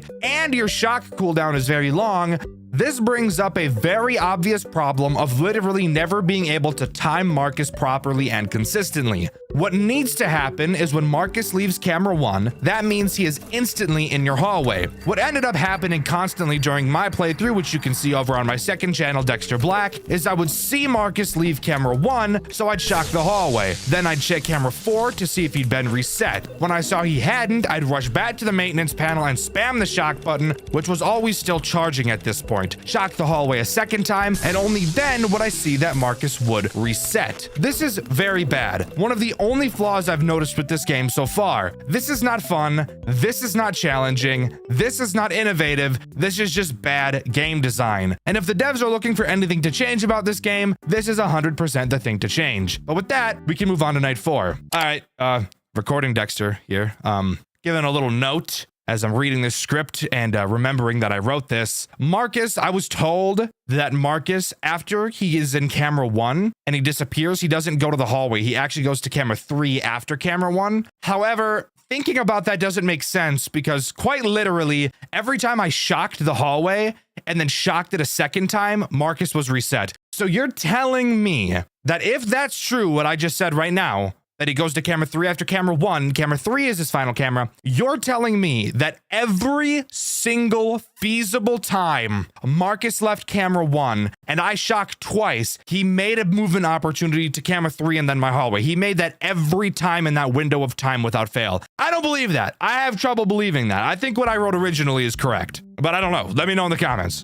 Guys, I've got some great news for you. After a long time of waiting, the Skags plushie is finally live. I've been working with Makeshift to make the perfect Skags plushie possible, and I think he's turned out perfect. We obviously talk a lot about Five Nights at Freddy's on this channel, so I figured it'd be great to make him in the exact style as the FNAF plushies, which means he'll easily be able to sit on your desk or shelf without falling over. You guys made this possible. I could have never done this without you. To everyone who supported the petition a few months back, thank you guys so much. But you guys have to be fast, as Skags is only around for a limited time. Once this campaign is over, he'll be gone forever, so you really don't want to miss out. This is hands down the coolest thing that has ever happened to me as a YouTuber, and I never thought 2 years ago when I started this channel that it would get me this far in life. Thank you guys so much. I really appreciate every single one of you. You guys have made my dreams come true, and this is one small way I can celebrate that. So go get yourself a Skags plushie before time runs out. He's the perfect gift for anyone who likes stuffed animals, and I guarantee if you put this guy in your bed, the Huzz are gonna flock to you like birds. So that's always a plus too. Thank you guys so much for all the support, and thank you to Makeshift for making this plushie with me and putting up with my constant tweaks to make sure that Skags is as perfect as he is. Sorry for interrupting. Let's get back to the video. Night 4 rolls around, and with it, another threat is introduced. Once again, the name of this character is currently unknown to me, so I'm going to be calling him Screen Guy. Obviously, as I'm sure you could have already seen, there are 6 screens on our desk, and so far we've only ever used one of them. Well, Screen Guy is here to change that. Throughout the night, at random, he has a chance to appear on any of the non-camera screens. He'll make a subtle sound cue when he appears, and all you have to do is click the monitor he occupies and he'll go away. Incredibly basic character, not really much to worry about. Something about this night I want to mention is 2 things that I learned. The first being that Green Man's name is Shut. I personally prefer Green Man, if I'm being honest. The second thing I learned while playing Night 4 is that as long as your maintenance panel is down, no matter which of the 2 screens you have selected, you will still do your task. Okay, let's just pump this up to 40. And now we'll shock. Wait, it's still going. Well, isn't that just the best thing you've ever seen in your life? I didn't know it was gonna do all that now. Which means if I notice Marcus has left, now that I know I basically have to shock him twice to properly time it, I can start on my task, flip to the shock panel, and while I take a billion years shocking him twice, the task I selected will still be performed the entire time. I'm sure this was probably obvious to most people, but shut up, I just figured it out now. Anyways, on to Night 5, since there wasn't a whole lot to go over this time. Once again, Night 5 introduces nothing new and just goes about being a harder version of Night 4. While a little boring, there's nothing wrong with that. It is the first game in the series after all. However, there is something interesting to talk about. But before I talk about it, I want to mention the names of the characters I've failed to mention so far. Vent Guy's name is officially Dahomey.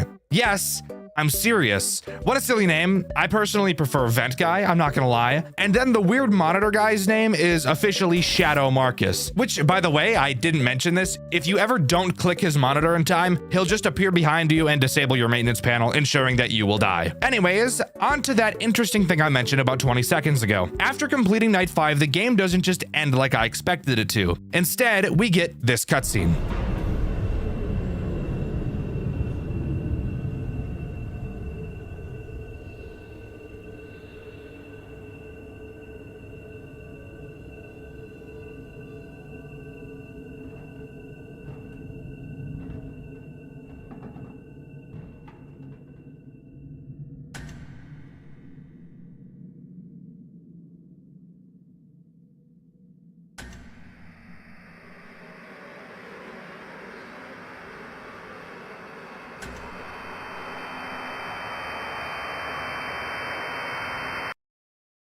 But there we go. After completing night 5, we get a sneak peek at possibly our antagonist, and Five Nights at Marcus comes to a close. But that's not before we're able to go into the extras menu and read a little bit about the characters. We see that Marcus was never finished being built, which is obviously why he has no legs. Shut was originally designed to be so tall for intimidation, as he was going to be a security robot, but he soon turned hostile. Dahomey goes into your vents because he's so small, and he was the last robot made before the company had to hand over all of their robots for investigation, which I find interesting because they're not being investigated in this game. They're just sitting in a building. And finally, the company has given no word as to what Shadow Marcus even is, so yeah, that doesn't sound weird and suspicious at all. So yeah, that's all Five Nights at Marcus has to offer. But of course, judging by the length of this video, you guys know we've got a lot more to talk about. And that's because this series actually has 2 additional games packed full of content. So let's move on to Five Nights at Marcus 2. Five Nights at Marcus 2, while not a remaster, don't let that fool you, as while graphically it may not look as good as the first game, mechanic-wise, I think it is pretty solid. And this game is much more stressful than the first. So let's get right into Night 1, because just like in the first game, there's no weird minigames. Night 1 drops us right into the office and really shows us how much more challenging this game is going to be. To start, let's talk about the tools at our disposal. Of course, we have our camera system, nothing special, and just like the last game, we're able to turn around to do our tasks, but we'll talk about what those tasks are in a bit because they are much more interesting than the first. Sticking to the front of our office, we have a flashlight that we can use to flash the large window in front of us. You'll notice there's 3 separate areas of this window you can flash. You'll also notice that this flashlight drains incredibly quickly, like really fast. So what do we do about that? While looking at the front of the office, you can flip down your maintenance panel in order to repair things or shock things. If your flashlight goes dead, simply repair it and it'll fill right back up. Nothing crazy. Now, let's move on to talking about the task-based system this game has, and why it's much more stressful than the first. To start, this time around, we're not just pressing a button and playing the waiting game. This time, it's actually something we have to pay attention to. We will receive several shipping containers throughout the night. When they arrive, we must scan them, which takes a while, and when they're scanned, we'll get some information about them on the left side of the screen. The information predetermined on the right side of the screen is what should be inside of the shipping container. If both sides match, we accept it. If they don't, we deny it. Every time we do this successfully, we gain a point, and if we fuck up 5 times, we lose. Fucking up is pretty hard, but once these nights start to get more and more stressful, it will become apparent how messing this up could be easy. Do this 12 times and the night is complete. But of course, we all know it's not just that simple, as of course we do have other threats to deal with at the same time. Just like in the first game, Marcus himself is the only character introduced on night 1, and he is very simple. Even more simple than in the first game. However, he does drain a precious resource far more than any other character does. Marcus will move through the cameras to get to your window. Luckily, this time you'll actually be able to see him when he's at it. And when he is, all you have to do is spam your flashlight at him and he'll reset. But of course, with the flashlight draining so quickly, dealing with Marcus is not something you're going to want to be doing very often, as repairing the flashlight can take a hefty amount of time when you really don't have it. Plus, we'll need to use that flashlight to deal with the other threats that get introduced later, but for now, Marcus is all we have, so beating this night should be easy and we can move on to night 2. Night 2 honestly does way more than I expected it to, and is where I learned that this game has quite a few more characters than the first. So let's not waste any time and talk about the first threat this night introduces, Shut. Returning from the first game like Marcus, Shut plays a role in introducing a very important mechanic into the game, that being your shock system. Inside of your maintenance panel where you repair your flashlight, you'll notice a shock button at the bottom. Switching to the shock screen, you'll see you can shock either the vent or the office. Shut will slowly make his way to your office, and fun fact, whenever a character reaches camera 5, which is the camera right before they show up in your window, they will actually make a sound cue as you'll be able to hear them walking, which is very nice. When Shut shows up at your window, shock your office and he'll go away, wherein you'll then have to wait for the office shock to recharge. Not so bad. Hopefully we just don't get a fuck ton more characters that also require us to shock the office. The next threat introduced on this night goes by the name of Him. Stupid name, I know, but let's just roll with it, alright? Him will make his way to your office and show up at your window. When he does, all you have to do is shock the office and he'll leave. Uh-oh. Something tells me this game is about to get super repetitive and mind-numbing and luck-based. But those are the only new threats this night introduces. But before we move on to night 3, there's one more mechanic I need to mention now that we've brought up shocking. You only have 5 shocks. When you run out, you'll need to repair your shock to refill it. You usually have plenty of time to do this at this point of the game, but I get the funny feeling it's going to get a lot more difficult as we progress. But with that out of the way, we can move on to night 3. Night 3 only adds one new threat, and the way the game made him sound made me think he was going to be interesting. What are the animatronics? Take a shortcut through the vents to your office. Make sure you flash. What? 17! But I was sorely mistaken. This night introduces Vent Boy again. I already forgot his name, and I don't feel like checking again because I remember that it was something really stupid. Vent Boy does pretty much the exact same thing that he does in the first game, yet they somehow managed to make him more boring. Vent Boy obviously travels through your vents. When he makes it to your window, you'll see him directly in front of you. Unlike the original, where you have to shock the vent, this time around, you just treat him like Marcus and flash him a bunch of times until he leaves. Very boring. I don't know why they didn't make him a vent shot character, that just makes sense. It's also at this point of the video where I want to mention a pretty glaring flaw that this game has, and I'm sure you might have already caught on. There is so far no reason to ever check your cameras throughout this game, and in fact, even the sound cues aren't necessary, as you could pretty easily beat what we've talked about so far with the game muted. Here's what the strategy boils down to right now. Start the night and immediately start working on tasks. Every time you send a container, turn around and very quickly flash the 3 sections of the window to waste as little flashlight power as possible. If you don't see anyone, do your next task. If you do see someone, deal with them. If it's a shock character, shock them and then repair your flashlight before turning around and working on the next container. The only time you won't repair your light here is if you need to repair your shock instead. Repeat this 17 times for night 3 and you have it completed. Is this night hard? No. Do all of the characters make you feel intimidated? No. Why? Because even though we have 4 characters active at this point, there are still only 2 mechanics to deal with all of them, as this game continues to dive into the FNAF 2 repetition problem. But let's hold out some hope and move on to night 4. Night 4 is nothing special. No, literally, quite literally nothing new is added on this night at all. And for some reason, during my playthrough, which you can see over on my second channel, Dexter Black, I actually got attacked far less times than I did on night 3, which I thought was really weird. The only thing that actually changes on this night is how many cargo containers you have, which on this night was 18. Boring stuff. Let's move on to night 5 where something interesting actually does happen. Night 5 does something different, thankfully, that being introducing one new threat that actually really changes something about the gameplay loop, which this game 100% needed. This new character is Vent Boy 2.0, and I'm calling him that because, once again, I forgot his fucking name. Vent Boy 2.0 adds something from the first game that I wasn't a super huge fan of. As I'm sure you could have guessed by his name, he travels through the vents, except unlike Dahomey, he doesn't drop down in front of you for you to flash. He works exactly how Marcus does from the first game. He'll travel through your vent cameras. Once you see him disappear from them, you know he's about to attack. During this time, all you have to do is shock the vent, and he'll reset. While not a hard mechanic by itself, it does hurt my dick that I actually have to try to beat this game now. Although, it is good that at least now, finally on night 5, we have a reason to use the camera. Too bad we only get one night with him, as night 5 is the final night Five Nights at Marcus 2 has to offer. However, we still have one last game to talk about, and it's not called Five Nights at Marcus 3. I actually didn't even know that the next game we'll be talking about was even a part of this series, that game in question being Far From Land. So let's jump right into that. Far From Land starts in a very interesting way. Unlike both of the Five Nights at Marcus games, Far From Land actually has something other than just night sections, as this game opens to a cutscene about cargo ships that work for Celadon, and go figure, we play as the person driving this cargo ship. And oddly enough, we're referred to as Marcus by the phone guy. Hey, recording Dexter, once again, no we fucking aren't. We're not called Marcus. I don't know why I fucking wrote that. We're called Malcolm.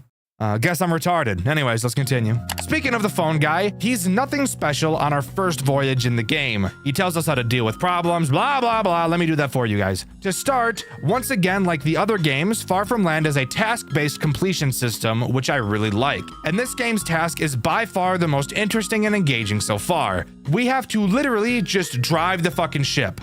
That's the task. While we're piloting the ship, we will be able to see several icebergs in front of us. We will have to steer the ship away from these to avoid crashes. And once we reach a certain point, which is marked on a monitor in front of us, the voyage will be complete. Of course, it's not just as easy as that. We also have a maintenance room to keep track of. The ship we're on is very old and is prone to breaking down. We can check the ship's integrity with one of our monitors, and once it gets too low, the ship will stop moving and sirens will start to blare. At this time, we must go back to the maintenance room and fix one of a few busted pipes at random. Don't worry about the massive scary vent in front of us. We'll talk about that later. The only other thing for us to talk about on this night is the one threat this game introduces. I'm assuming this character is Shut, just given the fact how large this character really is. On one of our monitors in front of us, we can see a layout of the ship. Unlike every other game so far, we can't actually check the cameras, which is really a good thing since the last two games really didn't have any reason to. Every time a character moves, we will get a signal on this monitor to show us exactly where they are. Obviously, Shut is the only character active on this night, so he's all we have to talk about. Shut, being the most basic of the characters, does the most basic thing. He will wander around the ship until he reaches the hallway directly behind you. You'll be able to hear him when he arrives. Turning around will show him inside of the hallway, but you don't have to do anything at this point. The next time Shut moves, he will be right up next to you, so you need to make sure you're facing the hallway when this happens. As he walks up to you, you'll need to hold your breath so he thinks you're not alive or something. He'll check you out, make sure you're a robot or something, and then he'll turn around and leave, and you can go back to driving the ship. Very simple character, but I do think him getting so close to you is super cool. But that's all the first voyage has to offer. But good news for us, in this game, there's actually something to do after each night instead of just moving on to the next. We have the first post-voyage section where we need to fix up our old bum-ass ship.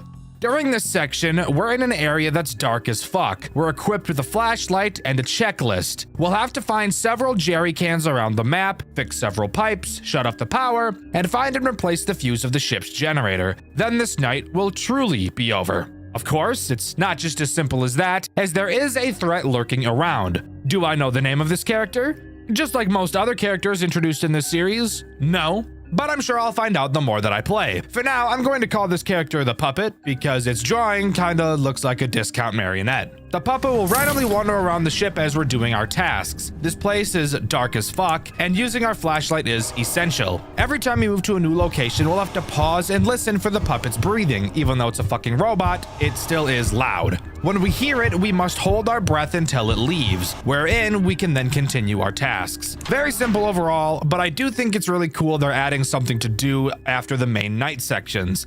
With that, we can move on to Voyage 2. Voyage 2 is much the same as the first. We've got a slightly longer distance to go and a new threat to talk about. This one being a lot scarier than the last. I want you to take a solid guess whether or not I know the name of this character. Do you think I do? What's that? You think I know the name of this character? Well, you haven't been watching this video then because I have no fucking idea what this thing is called, so I'm gonna be calling him Water Guy. Hey, recording Dexter here, once again, I'm back. Apparently this is fucking Marcus. Does it look like Marcus? No, but it's Marcus. Water Guy uses a mechanic that has to do with water, if you couldn't have guessed based on how I named him. One of the monitors on the panel in front of us shows off our water integrity. This is basically just explaining how much water the ship is currently storing. Pulling the lever next to it will increase how much water is stored if it ever decreases. But that brings up the question of how it decreases. Well, that's where Water Guy comes into play. Just like Shut, he will make his way to where we are. However, he uses a different entrance. If you turn to where Shut attacks and then turn left, you'll see a new door. This door has no light and there's no way to see into the doorway. I'm sure you can see where this might be going. And you'd be right. You will not be able to see Water Guy when he's in the door. And with no cameras, how are you supposed to track him? Well, that's where that trusty motion detector comes into play. When you see that he's near the entrance, quickly whip around to that doorway and pull a yellow lever that releases a sprinkler system into the doorway for some reason. Not really sure why this is here, but it is. When you do, you'll see Water Guy spark, since, you know, he's a robot and they don't really fuck with water and such, and then he'll reset. Nothing crazy, but he is for sure going to be one of the more annoying threats throughout this playthrough. So now, let's move on to the post-Voyage 2 section. Not even really sure why I'm talking about this section. It's the exact same as the last one, except the objects are placed randomly somewhere else, and it seems that whatever monster is down here is more aggressive. Overall, super simple. It's time to move on to Voyage 3. Voyage 3 is longer than Voyage 2. This is going to be a pattern that repeats itself. Also offered on this voyage is yet another threat for us to worry about, that being Dahomey.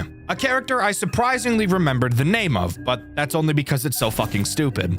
Dahomey, like he is in the other games, is a vent character. And where is the only vent on the ship we can access? That's right, the maintenance room. Luckily, we can track him on the motion detector like the other characters, and when we see him in the vent, all we have to do is whip over to it and hold our flashlight on him until he goes away. Very easy, but it is another character to drag us away from the task that continues to get longer and longer each night, but that's all this voyage adds. Moving on to the post-voyage section, which is actually something different this time. Instead of inspecting the top deck, this time we're inspecting the bottom deck. In it, we have another plethora of tasks, such as fixing leaky pipes, replacing fire extinguishers, rearranging pipes, and finally refueling the ship. All of these tasks are pretty simple. However, there is one threat looming over our heads, quite literally the entire time. That being the puppet-looking thing again. Hey, recording Dexter again. This is a different fucking puppet. I don't know its name, but it's a different one. Occasionally, while we're walking around the lower deck, he'll drop down from a vent in the ceiling.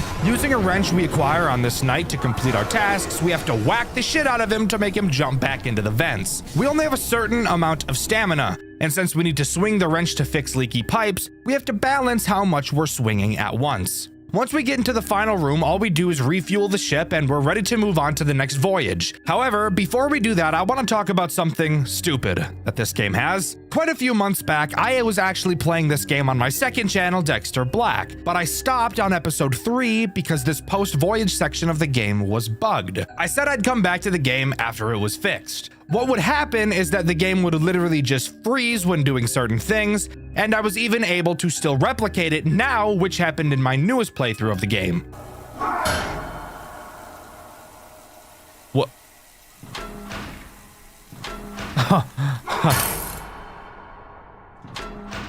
See, look, I already broke the game.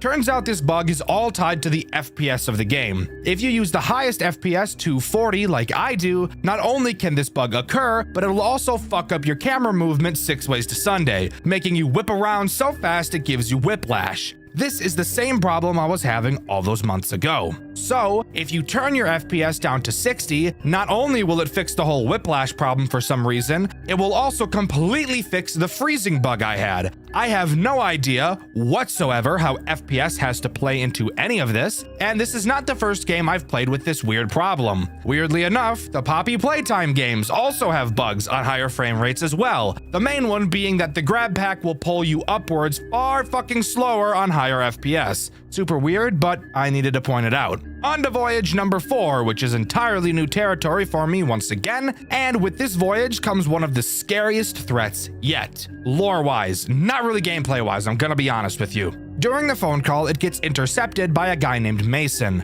I'm pretty sure I'm supposed to know who Mason is at this time, but I'm gonna be so honest, I have no idea who the fuck Mason is, and I really can't be fucked to figure it out. Mason talks about how this new threat, who he calls the Kraken, has gotten on the ship and that it's very dangerous. Apparently, this robot is what the company doesn't want anyone knowing about, and we're completely alone on this massive ship with it. The Kraken's mechanic is pretty interesting, but I think it could have been done a lot better. The Kraken can be seen on the front of the ship through your window while you're driving. By holding shift, you could cause the horn of the ship to go off whenever you see the Kraken, blow the horn like the hose do, and he'll go away. When your horn integrity runs out, all you have to do is go to the maintenance room and fix a pipe, which will then fix your horn. I don't really know how that makes any sense, but don't question it. That's just what we have to do. The Kraken does have another mechanic, although I personally never saw it. The Kraken has a chance to enter your maintenance room. If you ever see him in there, just turn around and that's literally it. Hey, recording Dexter again. This isn't the Kraken that does this in the maintenance room. It's another fucking character I don't know the name of, but yeah, no, he was just never mentioned by a phone guy. It's just fucked me, I guess. Overall, I think the Kraken could be a cool mechanic. He kind of hides like he knows you're looking for him, but he always hides in the same spot. I think it would be a lot cooler and a lot more interesting if the Kraken had several hiding spots throughout the front of the ship that he'd hide in at random. Doing this would not only make the gameplay loop more interesting, but also keep the player on their toes throughout the entire voyage. Now, moving on to the post-voyage section. Spoiler alert, it's exactly the same as the last one. Doing the same tasks, albeit one of the puzzles is different, but still very simple, and the puppet thing is still trying to turn our guts into soup. Refill the tank at the end of this section of the voyage, and it is over, and we can move on to the 5th voyage. Voyage 5 adds nothing new to the gameplay loop, just being a harder version of Voyage 4, and a lot harder, that is. The characters really ramp up their AI on this night and get a lot more aggressive, which is an oddly nice change of pace. What really gets interesting is this post-voyage cutscene.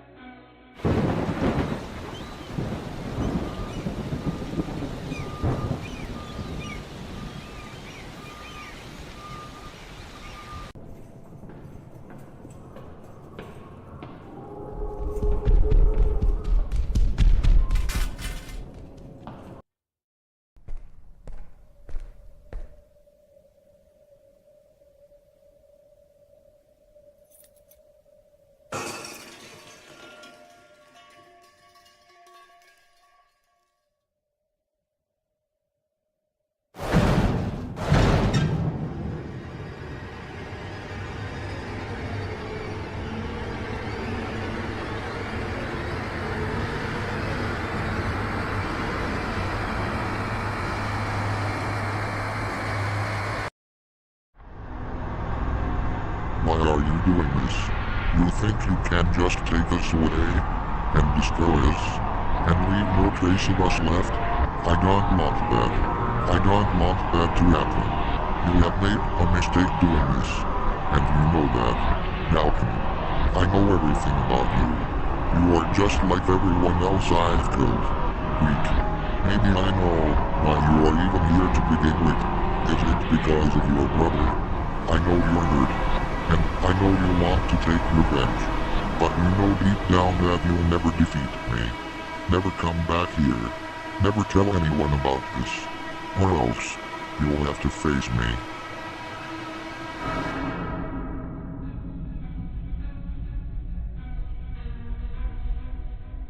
And with that, we're surprisingly thrown into a 6th voyage. A 6th night is something that none of the other games have had so far, so this actually makes me very surprised. And turns out this final voyage is a boss fight with the Kraken, which is the name of the robot we just saw in the cutscene, not actually the robot I was calling the Kraken earlier. I'm sure you could have guessed from this whole video, but I don't think the series is very good at explaining names. The Kraken obviously plays the role of all of the characters we've seen on the voyages so far, with a small twist when he plays as Shut and Dahomey. In both cases, when dealing with him, he activates a rat from Five Nights at Candy's 3 mechanic, where you have to track his head while he moves around. Awesome change of pace. I love that they added this little extra piece of detail, really ties everything together. The dude that sits outside of your front window, and Scrap, which is the name of the character that I thought was the Kraken that sat in your maintenance room, had a chance to do it, and you turn around, it's that guy, his name is Scrap. I found this out only because of the fucking settings at the end of the game, because they never say his fucking name in the game. It's just stupid as fuck. But that's really it. Deal with all of the characters and try to avoid the fact that the Kraken killed a guy and attached his rib cage and head to his own fucked up robot body. Yeah, tell me that's not the most fucked up shit you've ever heard in your life. After completing the voyage, we get one last cutscene where we seemingly willingly drive the ship right into a giant rock to sink the entire thing and destroy ourselves, along with the murder robots that are inside of it. Honestly, a very good decision in my opinion. Really taking one for the team there, Malcolm. I appreciate it, G.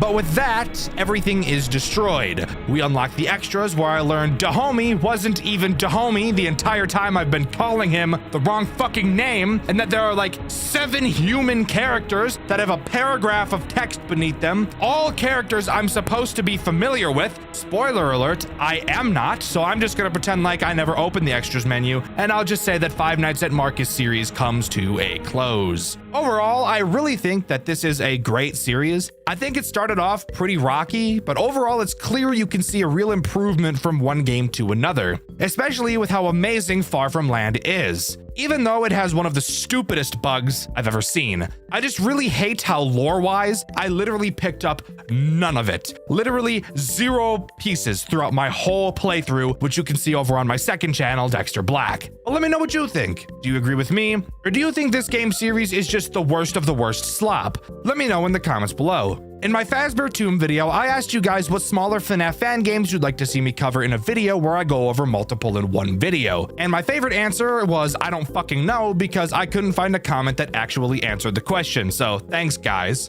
The question of this video is, what do you think is the worst FNAF series ever made? To be clear, not a singular game, I mean specifically a series. Let me know in the comments below. With the question of the video being asked, thank you to these 3 talented artists for your fan art. You can submit yours in the Discord, link in the description. Thank you to my super fan channel members. You guys are helping me keep the gamer PC on so that I can play more FNAF games. Go buy yourself a Skags plushie, you won't regret it. I've been Dexter, and I'll see you guys in the next video. See ya!